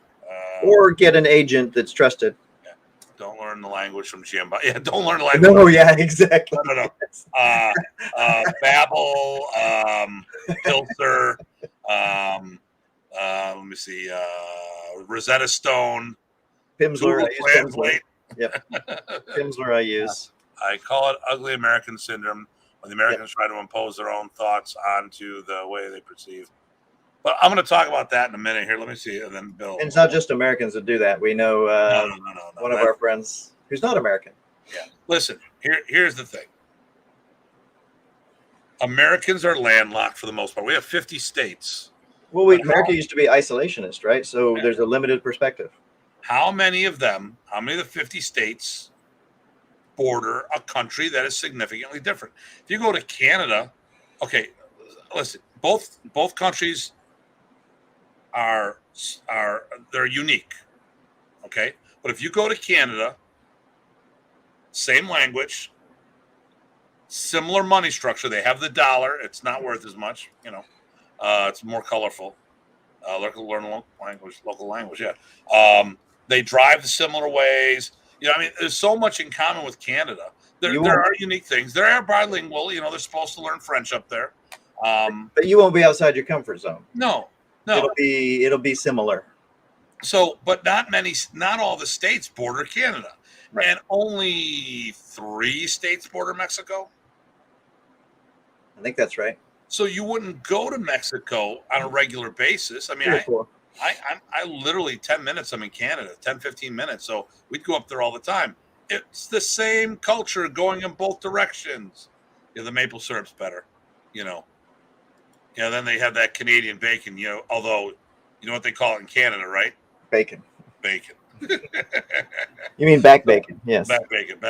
But here's the thing, we don't seem to need Canada. Ontario is the 51st state. Nice, Rich. And Michigan is the honorary 11th province. Okay. Fair enough. Okay, I wonder what New York would be. Would that be the 12th? We like the dozen number. 12 angles, 12 provinces. There you go. But the thing here is So you looking at the bulk of America would never need to know another language. Right. And the thing here is if but when Europeans come over here or foreigners come over here and they need help, they've sat there and said, wow, Americans are ignorant bastards. I'm paraphrasing. But my God, you guys are so friendly. This bus driver went 3 streets off the route to help me. This person took me in and brought me over here. This person did that. We are really nice people. We just don't travel well. We don't know what we don't know. And this is a two-way street. Mm-hmm. Remy, there were some people in modern Arnis that were judgmental. Mm-hmm. And a couple of those people were victimized by judgmental people as well. Mm-hmm.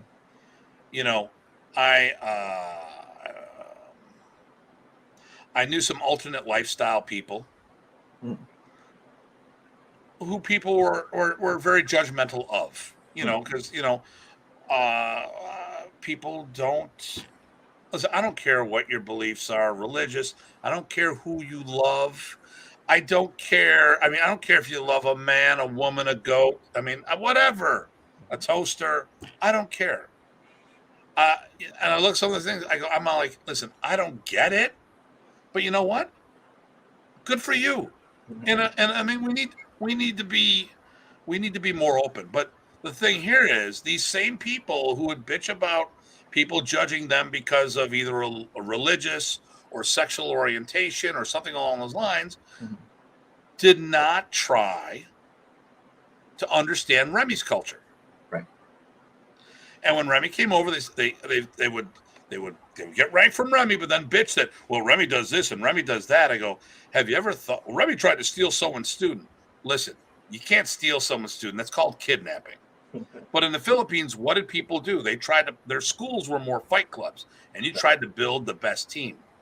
What would we call that in the States? Oh, wait, that's a sports agent. They are sports recruiters. They're trying to put the best team together. Right. And I think the problem is that people don't look at the big scheme. And let me see, where was it? Goats are in. You're fine, Craig. I'm missing something with that. I don't know which Craig that is, but I don't know. But or maybe he said Craig. It might have been voice to text. Yeah. But here's the thing, So I think if people would have looked at Remy's culture, they may. I think I know Remy better than about the trip to the Philippines. You've been to the Philippines. You speak the language. You do all this stuff now. Mm-hmm. All right. Do you feel you have a better understanding about Remy than when he was alive? I would say yes, but, and here's why I'm going to say but, because actually I had a connection with Remy pretty close off, because living 3 years in Malaysia, there's a lot of similarities in culture. So I understood a lot more about Remy than most of the people. Yes, okay. I'm not saying anything special. I just had a different perspective. And we're not saying that you're a better friend of some of. I was Remy's best friend. We're not saying that. Somebody can love 5,000 different people and still love them all. But anyway, yeah. I have Kempo friends. Yeah. To understand what they do, I've done Kempo with them. Mm-hmm. I have jiu-jitsu friends. I've done jiu-jitsu with them. Yep. Okay. So when I go to the Philippines, I go for immersion of Filipino culture. Do you feel that more of a benefit of going there is from a cultural perspective than a martial perspective? There's a cultural perspective, and I think a research or a roots or a connection, something intangible. But it's not only intangible, right? Because guess what? I got to train with some people I wouldn't have get to train with in the States that have fed into what Remy did, like our good friend GM Drigo Maranga, right? So is one of the styles. For those who didn't know, Remy did Balinsuat, studied with multiple people, and Drigo Maranga is the son of Timor Maranga. I think that's right. Yeah, I would get the names, and I remember the last name. That's good enough. I'm not sure about the first name. Right. And that was one of Remy's teachers. Right. Yep, his second major Balinsuat teacher. So it was great for us to meet the son. So we're all related. We're all martial brothers, sisters, and cousins. Yep. And we have uncles and aunts as well. And so I think that's it. All right. So we like the Philippines. We're planning on going back. Yeah, definitely. It was beneficial for you. Do you think it's a deal breaker if people don't go? I don't think it's a deal breaker. It depends on your art. You go where your main art is. For me, and I was studying with Remy until he passed. Remy was here. Remy was modern artiste, so I had everything I needed here until he passed. Ooh, you just opened up a good one. Okay, so Balintuak. Real quick question, side thing. If you're going to train Balintuak as a standalone art, okay. Mm-hmm. Not whom. Where would you go to train that? And I'm not like country wise. Where would you go to train Balintuak?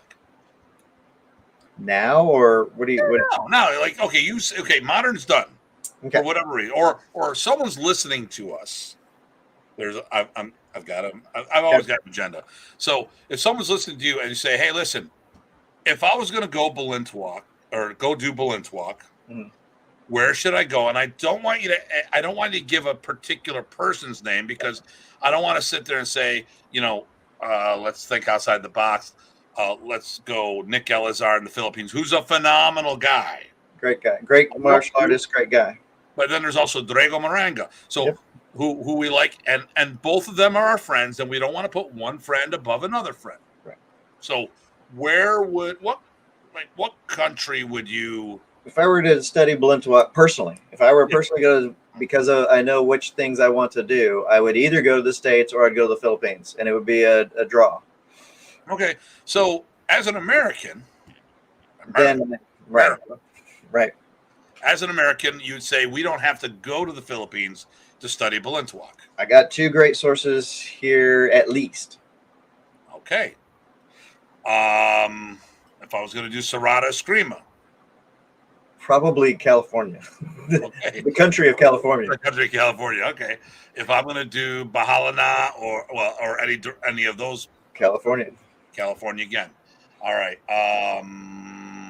Kuntao. Could be here or the Philippines. Oh, okay. Because we love Grandmaster Unyo. We do, but I mean, but we also like Cud Mark. I bet he's retiring, right? So we might have to go back to the Philippines. Cud Mark's up in Canada. Yep. But there's other people here in the States. Sure. Who teach. You're talking to one of them. Yep. Well, and there's different branches. I don't want to get into politics, but there are. Yeah, there's definitely. Yeah. Politics are people. Yeah. The art is the art, right? And there's different flavors. So Sikaran. Yep. Here in the States again too, isn't there? I think so. I'm not so familiar.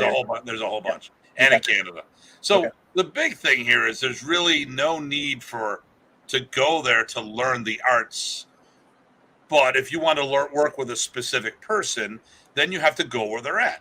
Or a specific art where it's got like you said, where it's at. Yep. Yeah. So if you want to do Ted Buat's Balintuak, there's people like Rich Parsons and myself, to name a couple. If you want to do Bobby Tabuada's Balintuak, well, there's Bobby Tabuada. And he has a whole network throughout the States that you could tap into if you couldn't get to him directly. Yep. Reno. Palinado. Yeah, Reno is in California. Or Washington, depending. He goes back and forth. Yep. Or used to.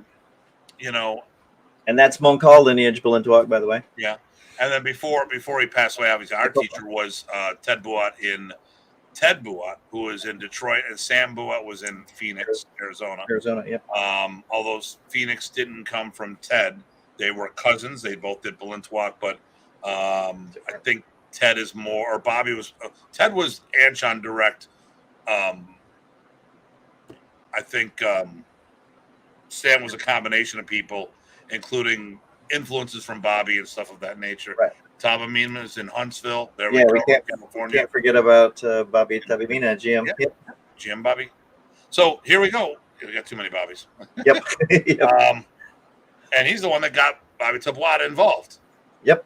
Doing it with a pen. There we go. Yep. So, Dr. G, my Bono instructor, said a long time ago, well, this is the greatest country in the world for martial arts because they all come here to make a living. So we have access to people.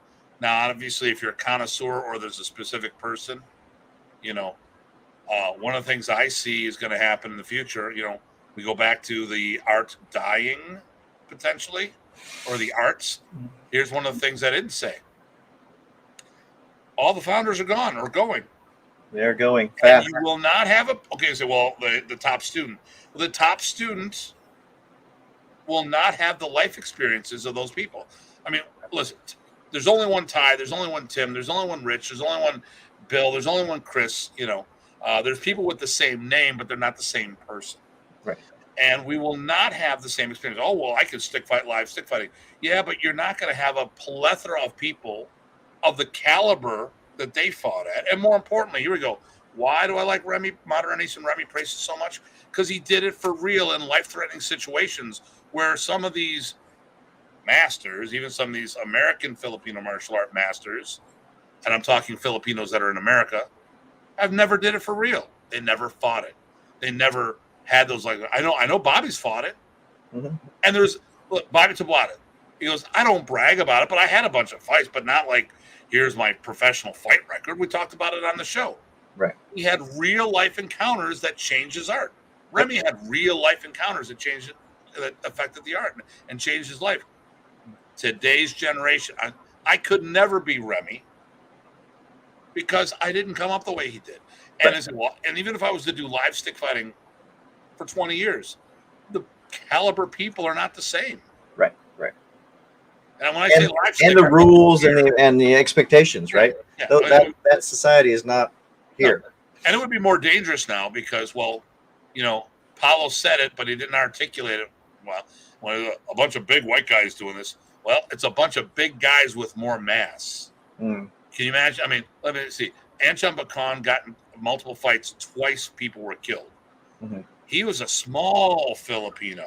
Not a Filipino, a small Filipino. Probably. Can you imagine someone my size, 230, 240 pounds, with cracking somebody with a hunk of rattan like that? Mm.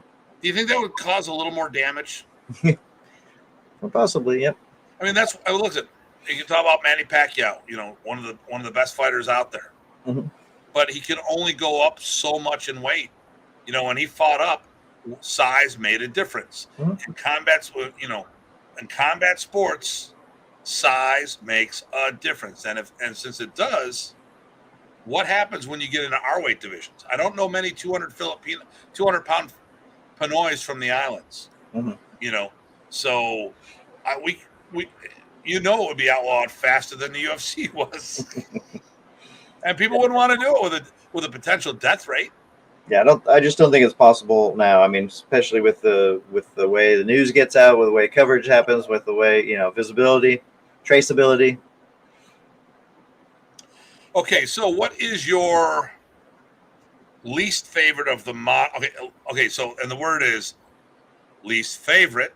Right. Still favorite. Is there anything you don't like about modern art or the system?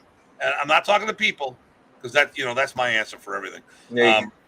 Well, you already know I don't like people. It doesn't even matter what people. Let's see. So his thing is for all the people out there I haven't met. If I don't know you, I probably hate you. Yeah. What he's really trying to say is, for those of you I haven't insulted, don't worry, he'll get around to you. There you go. Actually, that's me. But once I've met you, then I love you. So there you go. Come visit. PAD, people are dick. That's the saying, and I have a lot of sayings. It's not my saying. It's somebody else on the show saying. But yeah. I have a lot of sayings. But okay, is there anything in modern technique-wise that you don't like, or is troublesome in your training? Because it could be the reason why you don't like it. It just doesn't click for you. I'll tell you one thing right now. Our knife material. That's probably my least favorite because of what people take out of knife. And really, what we use it for, at least what I use it for, is illustrative, not definitive.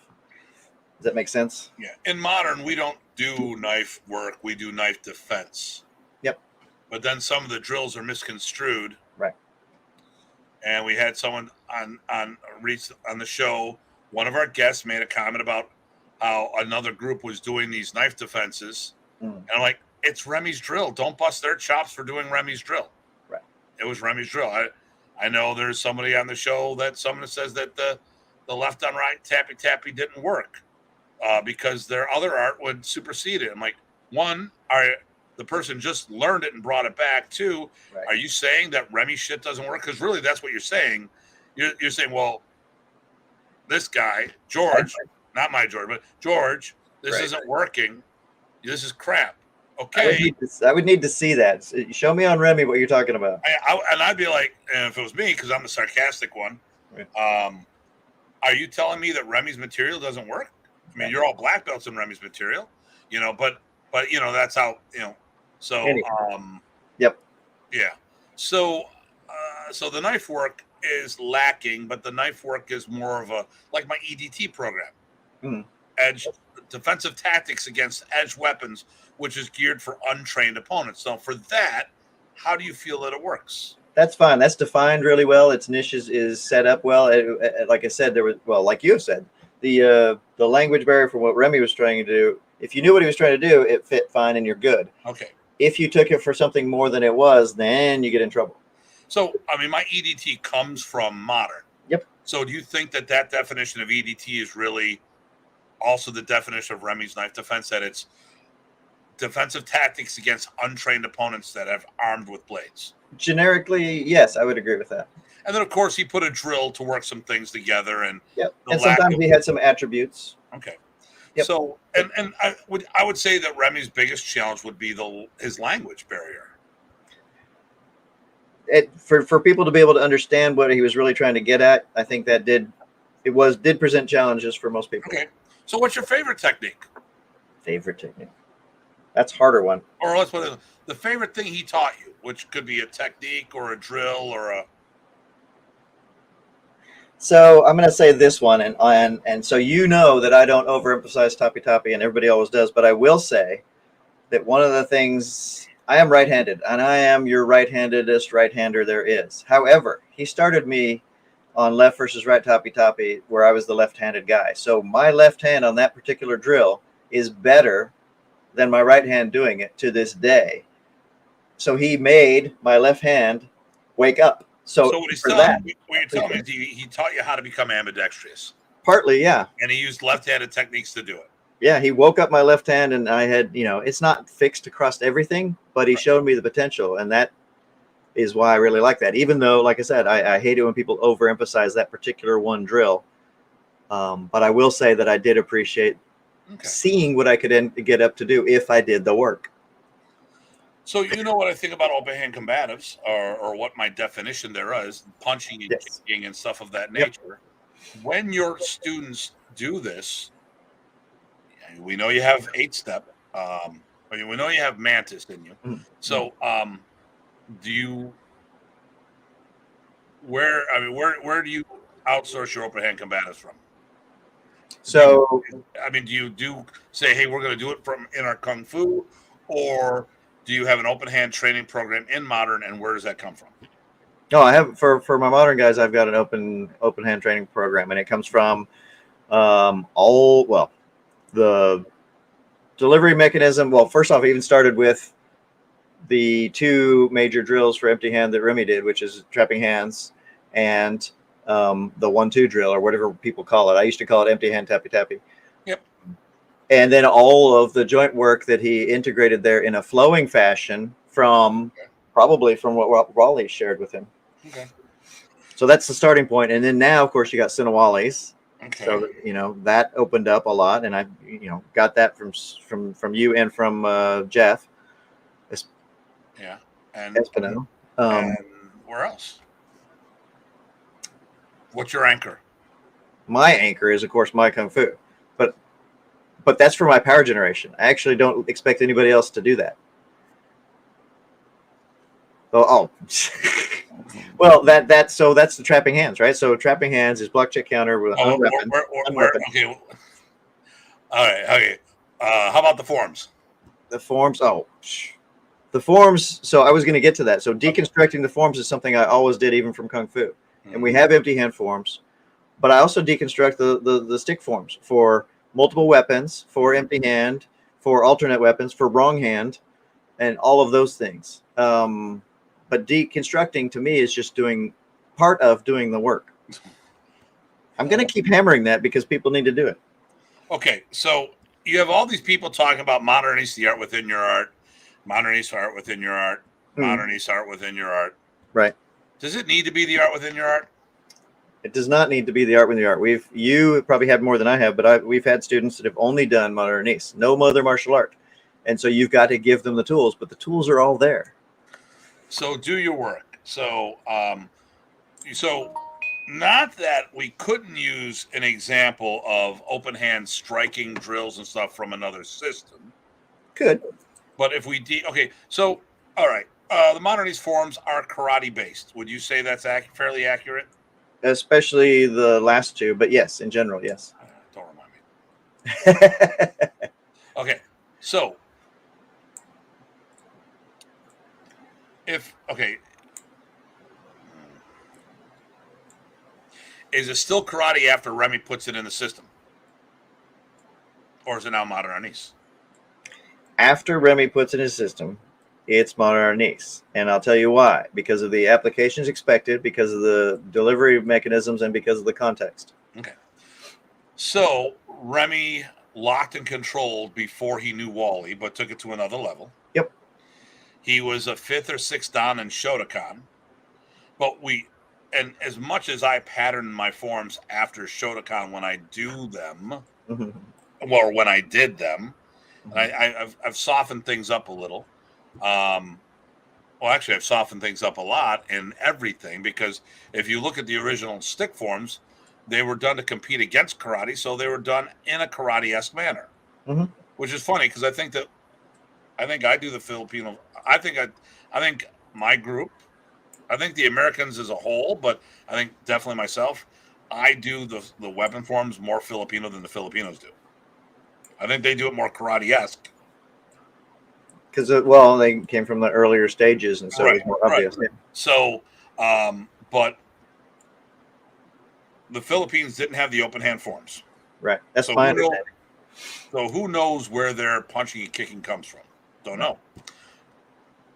But if you take a karate form, modify it, and then put it in modern, it's no longer. You're saying now it's modern. If Remy did it, I think so, but only because I know where I'm going with it. Well, I think I know where I'm going to put it that way. Yeah, because obviously we've had. I mean, Paulo's made some comments when he was on the show, and some other people's made some comments on the show about the system and where certain things come from and stuff of that nature. Right. But I don't. Well, we were talking the other day. Look at the first few moves of the first 6 forms. It's all your trapping. All your trapping. And Sinwali boxing, which is your combative trapping. Yep. Anya Isa, trapping hands, 1, 2, 3. Anya Delawa, the Cruzada or Guntings. Anya Tatlo, 2 counts, like a Pak Sao, but not being a Pak Sao. Right. The 4th form, trapping hands with an elbow destruction put into it. Yep. And then the 5th form, Sinwali boxing with a cross uppercut follow-up. And the 5th form is or 6th form, the Abanico open hand interpretation of double action Abanico off of trapping hands. Right. 1, 2, 3 high and low back fist, and then there's other things you do with it. Well, and you and I were talking the other day, and we talked about even the idea of doing some of them internally, and there's an opening there easily as well. Yeah. So, but since he put it all together, because people are busting my, well, this comes from karate, this comes from that. I go, it doesn't matter where it came from; it's his synthesis. Well, there's your answer right there. It came from X, but then where did we get it from? It came from Remy, as far as we're concerned. I was playing with a Goju form the other day with a stick in my hand. Changes things. Yeah, it does. Deconstructing things, exploring. You're doing your work. Oh, yeah. Experimentation. Go figure. So, Modernist could be a standalone program, or Remy's teachings. See, so I hate using Modernist now because of the art within your art thing. Once again, we talked about it. Here we go. The egg. Here's the one color. And then something comes off it. What happens when you put these two together? I can't do anything with that. I wish I was a magician. And it goes, there you go. There you go. It was a plank. Oh, that's a good way of saying it. Okay. What he built with those planks is something else. Sure, the planks are there. Yeah. Yeah. So, but from Remy's teachings, I think that's more accurate. We could have a standalone program. we don't need to cross train with anything else. No, we tested that. I mean, yeah. Yeah. You tested. I tested it separately, and that's how it was given to me with the requirements. Yeah. And oh, wait a minute. You just said it right there. What requirements? Oh, well, Someone, yeah. I'm reading what someone wrote here, so I'm going to read that as you respond. So the requirements I got was originally with Eric. He gave us a set of a curriculum, and it was based on the testing curriculum up to black. And so he parsed it out into belts, and I think he got some input from some of what you shared with him. But we had it mapped out all the way through various levels of Lacan, and we had a roadmap, we had an emphasis, and we had sections for empty hand weapons, all of those things. Okay.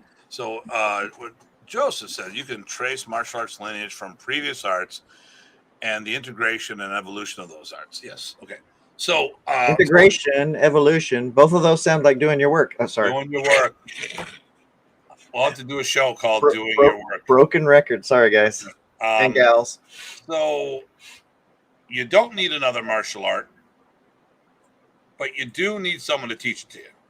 Or to obviously right now, if you want to open up a modern learning school, the best thing to do would be to hop on with someone who already has a game plan. Mm-hmm. So, I would definitely recommend you talk to Ty on that. You still have to feel it, right? So you got to get started somehow. Yeah. And there's ways to do this, but there's no need to cross train. Mm-hmm. Now, need and wanting and exploration is a whole nother story, right. But there's a lot in all martial arts. Now, I will say there's some Filipino systems, just like there's some Japanese, Chinese, and Okinawan systems that are all weapon, no open hands, and you couldn't run a full-time school with that. Mm-hmm. You would have to find something on. I think it's like Bill said earlier. A lot of people are expected to do boxing, grappling, or whatever. Actually, I don't think he said it that way. It's very common in the FMA for people to do their weapon system, and when it comes to open hand combatives, you're just expected to go find it somewhere else. I mean, well, specialization. I mean, that's that thing, right? You can go wide or you can go deep. You can be a generalist, you can be a specialist, and those are all choices, right? You can explore along those ways. You mentioned earlier something about JKD. One of the ways that people describe modern East, I think, is single stick JKD from FMA point of view. Yeah. I mean, there's a lot there, for at least, especially with modern, right? Modern is a generalist within the bounds of a single stick kind of centralized area. Okay, so wow, it's over to. Let's see. Yeah, sorry. Let's see if I can wrap this up in a good way. Everybody can talk a lot about themselves. I usually don't talk a lot, but I appreciate you drawing this out of me. Yeah. So you've also done these Hall of Fame things. Yeah. What do you do that for? Why do I do that? Two things: networking and also respect. So the only Hall of Fame things I've done were either nominated or all nominated by people I respected or taught me. One of those two. So you nominated me. My kung fu teacher nominated me. Yeah. So we've gone to Alan Goldberg's a whole bunch of times. Had a great weekend. Phenomenal. Yeah. Phenomenal networking. Trade show. And a trade show. So, okay. So, like, if you could teach there and or set up a booth, those are the things you look for. Yeah. Less about the award, more about the people factor and getting the art in front of another set of eyes. Look, you do martial arts, you can do it for a long enough time. You have a gazillion awards, and you know what you do. I ended up giving mine away. I know you giving yours away. It's really about that networking. It's about the part that got you to that point, not the point itself. Okay. So, I said, and this I'm going to be a little more rapid fire here. Yep. So, you teach seminars. Yes. So prior to COVID, how many were you teaching per year, do you think? 1 year I was up near 30. So if you look at my website, you can see how many I taught per year. And once I came out of hermitness, it started out at 5 and went up from there. So as far as I've got 5 things set up in the first month and a half of the next year. Well, I was gonna say you got a bunch in Texas coming up. Yep. And that's with COVID. Yep. So as far as modern Arnis go, or as in North America, mm-hmm. you're one of the most. You probably probably in the top 5 for teaching quantity of modern Ernie seminars. Modern that I know of, but I don't know what I don't know. But from what I see, that I could believe that, Yeah. which seems weird because again, you know. Well, I think that if we went, I think we'd look at the top 5 spots most likely that are of people teaching in North America are all probably held by members of the World Modern East Alliance. For numbers and stuff, and it depends. So you could argue about it depends on what you count as stuff. I like to look at things that aren't part of your own school, right? Yeah. I mean, I normally wouldn't count. Like, okay, I count my school no, I don't count my seminars that are just done for my students. Right, but your open ones. But I have open seminars that I have people coming in from out of state, right, out of the country, and even logging in virtually from out of the country. Right. So, like you did an event 10 minutes from your house. Yep. That would be a seminar to me. Well, that one, yeah, that was open. A lot of people you were teaching there. Yep. And you were the ringmaster, but look how many people came to support it. That was amazing. I appreciate that out the wazoo. And the one prior to that, you had 70 people there. That was a benefit seminar, and everybody stepped up. So you, I mean, listen, we talk a lot. You ask me questions on stuff. I give you some feedback, but you made all your own decisions and all your own strategy and your own decisions on how to do strategy for this, that, and the other thing. And you've really done a good job at becoming one of the top modern East seminar instructors in the country, or North America. I mean, from what I see, people love you. They love having you teach. I don't know why. No accounting for taste. Yeah, no, none whatsoever. But you've taught all over the place. You've taught at other you taught at other modern East organization events, as well as taught at a whole bunch of individual things with unaffiliated stuff. Other modern East things, and also other people's, people that are really coming up in one organization, but because I was there and they liked me, put me up for a seminar or two, even though not what they're associated with. You have taught at a bunch of multi-FMA style events. Yep. And all this other stuff. So, I mean, which is awesome in one sense. I wish more modern people would do that, because I don't think modern people get out enough and see the other parts of things enough in general. And I'm being generic and, I'm overgeneralizing, but just like people should travel the world, people should travel the martial arts world in their area. Modern Ernie's people should realize they don't teach Filipino martial arts. Oh, what was that? Did you hear something? A lot of them do focus on concepts, and yeah. Listen, what does that mean? If it's in the art within your art, the product that you're teaching is the art within your art. Mm-hmm. Just got to know that. Just realize that. And the people who are watching this who don't understand modern East people, before you start judging our people, maybe you should know what you're talking about. Maybe you should ask the question. Mm-hmm. Are there some people that when I see them, I'm going to be doing the WTF and saying, is there a problem? Is there something I need to know? Because, why this, why that, why the other thing? I just don't assume something. If there's something someone says is something I don't like, I reach out to them one way or another and say, hey, how you doing? Blah, blah, blah. Hey, can you explain what you said about this? Can you explain this? I don't necessarily understand what you're saying here. This is what I'm hearing. Am I missing something in translation? Why, yes, Tim, you are. Okay, good. Make sure I'm getting it right. No, that's exactly what I said. Oh, okay. 2 parts of conversation. One is the intent, and 2, and the dialogue, right? Is it dialogue or a monologue? Is it a lecture or is it a conversation? And the other part is words matter. Words matter, right? So the choice of words either matters to the recipient or the expressor. And either way, you need to pull the thread and figure out that you both understand the same things. Otherwise, you're not having a conversation. Well, or the other one where people intentionally misinterpret what you're saying. I say a whole bunch of things on this show, use the word derivative.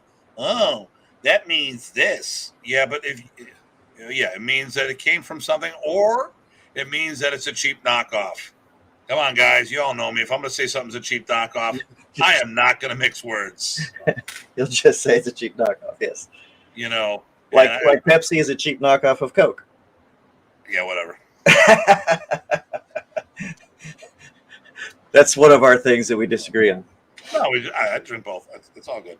I'm teasing. I'm trying to point out that you prefer Pepsi. I prefer Coke. No counting a taste on your side. Yeah. That's right. All right. You even do kung fu. So what can I say? I know. Those fu guys. You got to write fu, but then I might say the single tappy word, and so then we won't go there. Oh, tappies. That's right. Okay, so Coke is better. See, Jeremy is the correct. Jeremy has the correct. You're missing a third of your taste buds. You have to know with the exchange rate. You have no clue what you're talking about. Although Coke is really good with Jack. Let me tell you that. And to be fair, I also like RC. So basically, I probably shouldn't say. Great show, gents. Nice, Bill. All right. So listen.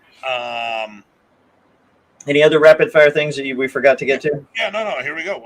Okay. What are your plans? My plans. Get out there still a lot more. Try to get some of my people that are coming up nicely to take those next steps. Sounds like I know 4 of your ladies are going to be coming to Buffalo.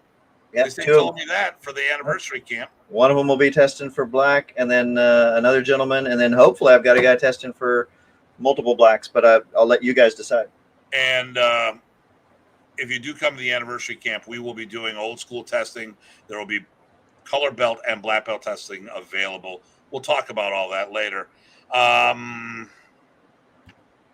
So you have your own channel, Yep.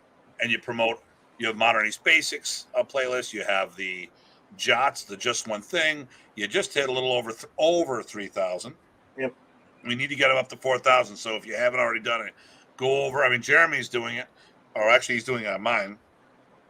He's on YouTube and he's chiming in from YouTube. That's the best way to communicate with us because Facebook, sometimes you lose the audio and stuff of that nature. Yep. We want to definitely get out there, like, subscribe his stuff, share it wherever you think's appropriate. Hit that notification button. He's got a lot of good content out there, and it's different than mine. So the two of us are pretty much the social media guys for the org. We're working on Craig stepping up his presence as well. And that's about it. So this is where I take the tie off. There. So how do they get a hold of you? Okay, you're down in the Fairfax region. How does someone get a hold of you if they want to train with you, my friend? Yeah, Northern Virginia. There's a couple of ways. One, on Facebook, you look me up at Tye Botting. Also, I have a Facebook Modern East group called Arnis Exploration. There's that thing about looking into what you're doing. I'm on Instagram. I don't check it a whole lot, but you can catch out some stuff there. Email botting@gmail.com. Couldn't be simpler. Or if you like the Kung Fu tip, do Thai or basically anything that's not already taken at kungfu.cc. That's my website. So the website is kungfu, one word, .cc. And then for Arnis, it's /Arnis, and that'll get you there. Or what you're going to do is you're going to look on this on my YouTube channel. Yeah. And at the bottom, there are your sites, your Instagram, and your Twitter is all listed there. Oh, yeah. Twitter, yes. People want to buy my Twitter because my last name, Botting, sounds like bots. So they want to buy my Twitter all the time to use my... Is it a good price? No. Okay, well, screw them. Exactly. All right. So, second last show of the season, brother. How do you feel about that? I feel pretty good. You said what the other day? It was it 20 shows? I think I may have mislabeled. Okay. I think I found one show. I got to look. I may have had one show missing, MIA. So it's either today is the 20th or the 21st show. What's going to happen is next month, January, Mm-hmm. I'll start labeling them S2E1. That's if we're not kicked off of YouTube for the content. Nah. So what we'll do is we'll like everything else, season 1, episode 1, or season 2, episode 1, season 2, episode 2, blah blah blah blah blah. We'll have had 20 shows I think we've had it either last week or as of tonight. I tried to look through. I think I missed one, but I'm going to go through. And I may not have listed them properly because of Bobby's didn't show up in the list that I was looking at. Oh, okay. But we had some good interviews, and as long as Really people keep watching, we'll keep doing this, I think. So in the new year, we're planning on doing a social media one. We're having all the leaders like it's confirmed. We talked to the last one the other day. I got Dean Franco. Yep. I got Paulo Rubio. That guy. I got Jesse and his partner from FMA Pulse. Nice. I got June and Paul from the June and Paul show. Good. And they've all agreed to play nice. And it doesn't matter because I can mute all of them. Wait, did we? I didn't agree to play nice. Well, they agreed to play nice. Oh, okay. All right. So they got to put up with our nonsense. So, because, all I got to say is, where are they? We saw them at Bobby's. There was a throwdown. I don't see them here. That was fun. It was good catching up with them. But, and there's been some issues between them, and I think it's all going to be out the window and gone. It's just, They've had the conversation. They've had the conversation. So, we got that. I've got more people. We're going to have, Ryan Monolopoulos, Mr. Movie Star. We're going to have him on board. We've got Craig Mason, a modern Arnese dog brother. Go figure that one out. How many of those do you find? He's candidate dog, working on his full dog. COVID slowed that down. But he's actually doing a lot of progressive things in sparring with modern Arnese in full contact fighting. Mm-hmm. We're gonna do a sparring episode. We're gonna do a big one, modern Arnese versus combatant, and it's not one against the other. We're doing a comparative of the two. Compare and contrast. Yes. And if you're doing modern, does that mean you're doing combatant and vice versa? You be the judge. Next week is the last show. It is my roast. You're going to invite all these people. I'm not going to. Oh, it is a roast. Yeah. And it really depends. We need some good questions. So send those. I will reach out to a couple of people I know of. But yes. Yeah. I can't think of anything else. And, we're going to limit your responses to like 2 or 3 minutes, though. Yeah, okay. Hey, listen, you can just say, Tim, shut up. Could try to say that, yeah. You can have a timer. You have the controls, though. But you can have a timer. There you go. Put it up to the screen. Hey, Tim. Nice. I might do that. No, I'm teasing you. I mean, I think this will be fun. No, we'll explore. Actually, if you need to, I've got. Hey, listen, you're going to be in charge. I'm still going to walk away. There you go. I'm still going to walk away at 9:00 and lock the place up. Or I'll ask you. I'll save the easy questions for when you walk away. Go. Ding. There you go. So Rich will be the timekeeper. Bring out the fire suits because it's going to be a good bot. All right, I expect some good questions for you Bill. Hey, listen, I'm going to throw this out there. Nothing is off limits. There you go. So, listen, any of you guys out there, I will be more than happy to honestly answer questions. Remember, it's going to be my opinion on things based on what I saw and what I did. And, all of our truths in this are based on our life experiences and the information that we have. There may be information that we don't have. And sometimes we use some shorthand because this format limits the response. You can't get you can't write a dissertation in this response. No, we talked about it at the one camp where at one time someone was blaming Jeff Delaney for Remy's money disappearing, which was ridiculous because Jeff had plenty of money of his own. Yep. And we found, and when certain evidence came out, we shared it at our camp to clear the air and say, hey, listen, and then because we have had people that were part of that group that attended our event, and we don't talk about these things. Like if there's so let's say, I don't know. Let's just say someone we had a problem with, in or out of the yard. It doesn't matter. Okay, Jack Latour is a good friend of mine, really good friend. Let's say I had a problem with Jack Latour, and there's some political bullshit going on. I would not talk about it at camp. And if someone brought this up, well, what if I go, listen, Jack and I don't see eye to eye. He's a great instructor. If you get a chance to see him, go see him. But we just don't work together. I could honestly say that being at your camps since I started going to them, you've said that about almost everyone I can think of that has problems with you at the camps. Long ass list. But in modern Arnese, I think I can Well, honestly say there's that. not a long list anymore because not many people left. So, and that's what some people don't realize. But I can testify to that, and I have no reason to lie. Yeah, because I won't send them a check. I'm too damn cheap. That's right. But yeah, listen. You guys got a question on anything? Anything will be fair game, and we'll be going from there. I'm actually,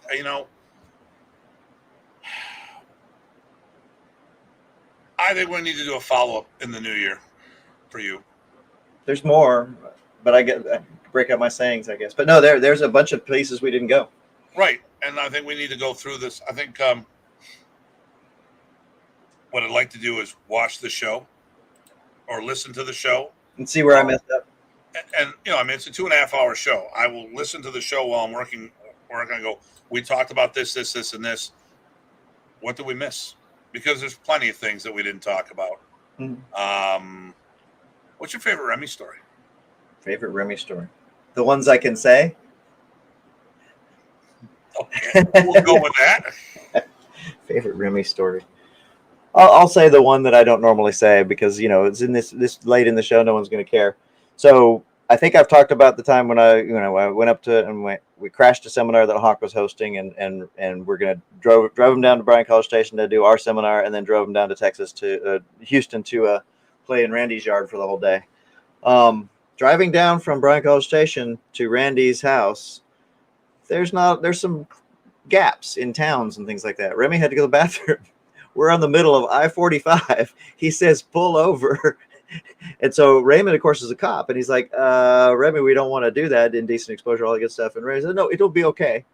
So in the middle of I-45, crowded interstate highway, we pull over. There's no cover. Remy, of course, gets out and goes to the bathroom. Remy was comfortable being Remy, right? And it's a very human kind of story. It's not to make fun of Remy. It's to say, look, you got to go. You got to go. And you know what? He doesn't care. He is okay with stuff. It's not a favorite story, but it is one I don't normally talk about. So that was fun. That was Remy being a human, and I appreciated that. A human. And that's why it's one of my stories I have share of him. Yeah, because you got to see a different. I want you to ask me about Remy next week because there's something I want to say. I don't want to take anyone else's time up. Sure. So listen, we're going to do a part 2 to this, but we'll have a few other episodes between now and then. And I'm assuming we'll have to have a part 2 of my roast. For a better term. People got to get their last licks in. But the only other thing too is, hey, we're always interviewing people. What else have you been doing? What projects do you have coming up? And we're talking about this. And for the new season, we're going to be listing seminars on a more regular basis so people can be aware of what's going on. Mm-hmm. All right. This is where I normally would go, I don't know, something like this and remove my guest, but I'm not going to do that. Get 2 last comments before we go. Bill says cut out his comments. Cut out his comments and Dr. Botting's publication. You can do a pub search and find my publications, at least the ones that are publishable. That gets into my work, so only go so far. Yeah. All right, so I got nothing else. As usual, like, subscribe, hit that notification button, share where you feel is appropriate. Check our sponsors out, Mantis Training Blades, the Modern East University, and our feature event for 2022, the Modern Arnis 65th anniversary. Yep. I have a whole bunch of people here for that. And I'm going to do this. This is my new symbol, 65. Yeah. And one of the things we're trying to do, promote 65 levels or 65 black belts to help regenerate of good stuff. Not we're just promoting people. But we want to, with the 65th anniversary, we want to do 65 levels. So if that's 10 first degrees, there's 10 levels there. 10 second degrees, that makes another 20 levels, whatever. How about 165th degree? A 165th degree. I don't have to work on that belt. That's going to be a rough belt. I have to do Roman numerals. There you go. So it'll be real easy. There, yeah, easy. I'm just seeing who's paying attention. That'll be LXV, right? L is 50, X is 10, V. Look at that.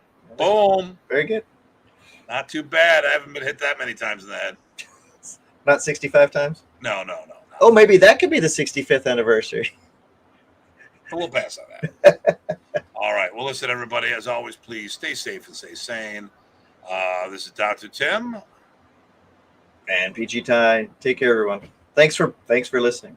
Oh, the Baskin Robbins belt. Okay. Nice. 65th Don. Nice. Okay. And on that note, it is time to close our show.